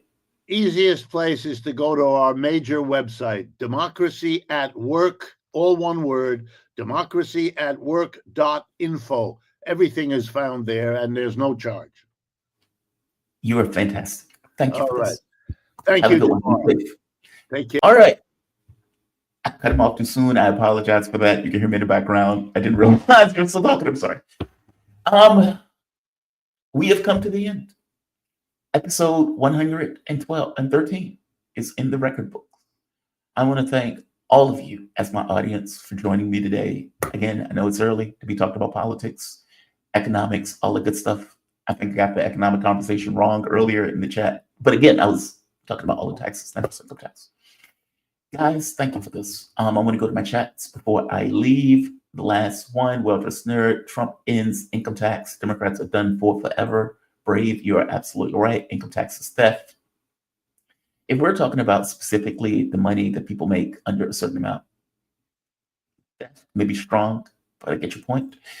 Natalie Williams, an audience member, Adrian Dittman, suggests that you ask Emil Kazmin, Romanian representative in the United States, on the show. I will do that. I wrote the name down. I will do just that. Janice Anderson. Yeah, Anderson. Since the Democrats are going to retreat and Republicans are going home immediately after the vote, likely a deal has been made, a Senate Democrat vote. So what we're talking about is the government shutdown that apparently is coming up on Friday. Democrats, Chuck Schumer, representing them, have come out effectively saying, no deal, we're not going to accept the continuing resolution, we don't like it, we're not going to vote for it, which means on some level a government shutdown if that position doesn't change. Will they hold the line on that? I get skepticism coming out of Janice Anderson on this. You're not wrong for that skepticism, Janice. As I pointed out, Democrats typically, in general, in their bones, don't typically believe in shutting the government down. They are the party that believes in government as an ethos thing. In the opposition, will they do it? Is the question. I don't know. Are they factoring in blame? Are they factoring in that they believe the blame is going to hit Republicans? Are they factoring in the blame? Meaning, what are they thinking about this in their minds? And if a deal is in the works, where they already have the number of Democrats to go over to the Republican side in order to make that vote, in order to pass it, and is this all posturing? Is this all optics when the deal has already been made? We will find out. We will find out. If it doesn't shut down, Janice, you're probably right. If it does shut down, they apparently meant it. We will find out. We'll find out together. Here is another person, just PETA, I believe. Pirate. The tariffs have already been effective to shaping policy. I don't know if that's true. I mean, the markets have been really freaked out by this tariff thing because, as Wolf pointed out, you have no idea the impact. Like, think of it like the Ukraine war. Okay, how do you extricate yourself from that war? I don't know how to extricate myself from that war. I could just call it a day, but there may be political fallout if I do just call it a day. When Ukraine collapses, they're going to see that's Trump's collapse. Trump did it. They may not blame Joe Biden. The same thing's true with the tariff war. How do you extricate yourself from it, especially if there's economic impact, whereas you go into a recession? And the media is talking about a recession, that this is Donald Trump's recession, that your prices are higher because Donald Trump increased inflation with his tariff war. If that happens, Trump is screwed. This is a risk that Trump is taking on this. So I feel you, but I'm very skeptical. I will wait and see. All right, I'm going to call it a day. We've done the show. I'm going to say like, share, subscribe. I want to thank all of you for joining me. Hit the like button, share this content if you dig it. I'm going to slice the videos up. If you missed something, you can always go back to see the re-up. I suppose I don't know the name of it. But shout out to all of you. Charles G, Larry Dean, Faye Lou, Arcane Eclectic. What is this? Sir Knight. I guess that's what that is. All of you, thank you for joining me. You can always support this content. PayPal, Patreon, Super Chats, memberships, all of those things are beneficial to the show and helps the show keep going. You can buy me coffee in the way that people say it. All of those things are appreciated. I want to thank all of you. You guys have a phenomenal day. And I will see you bright and early tomorrow morning. Scott Ritter will be here giving his take on what is taking place. I've seen his tweets. He is not happy. You can see that Arnaud was not happy They have taken a more strident stance on what Donald Trump is doing in regards to these negotiations. I am taking a more wait-and-see approach, man on the wall, perched at the edge of the world, watching what happens. It's very possible that Trump could have backstepped, or it's possible that all of this is the politics that he's using to get a horse to water, to get that horse to finally drink. I don't know which. Sitting on the moon looking at events.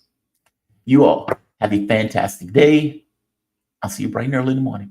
Be safe.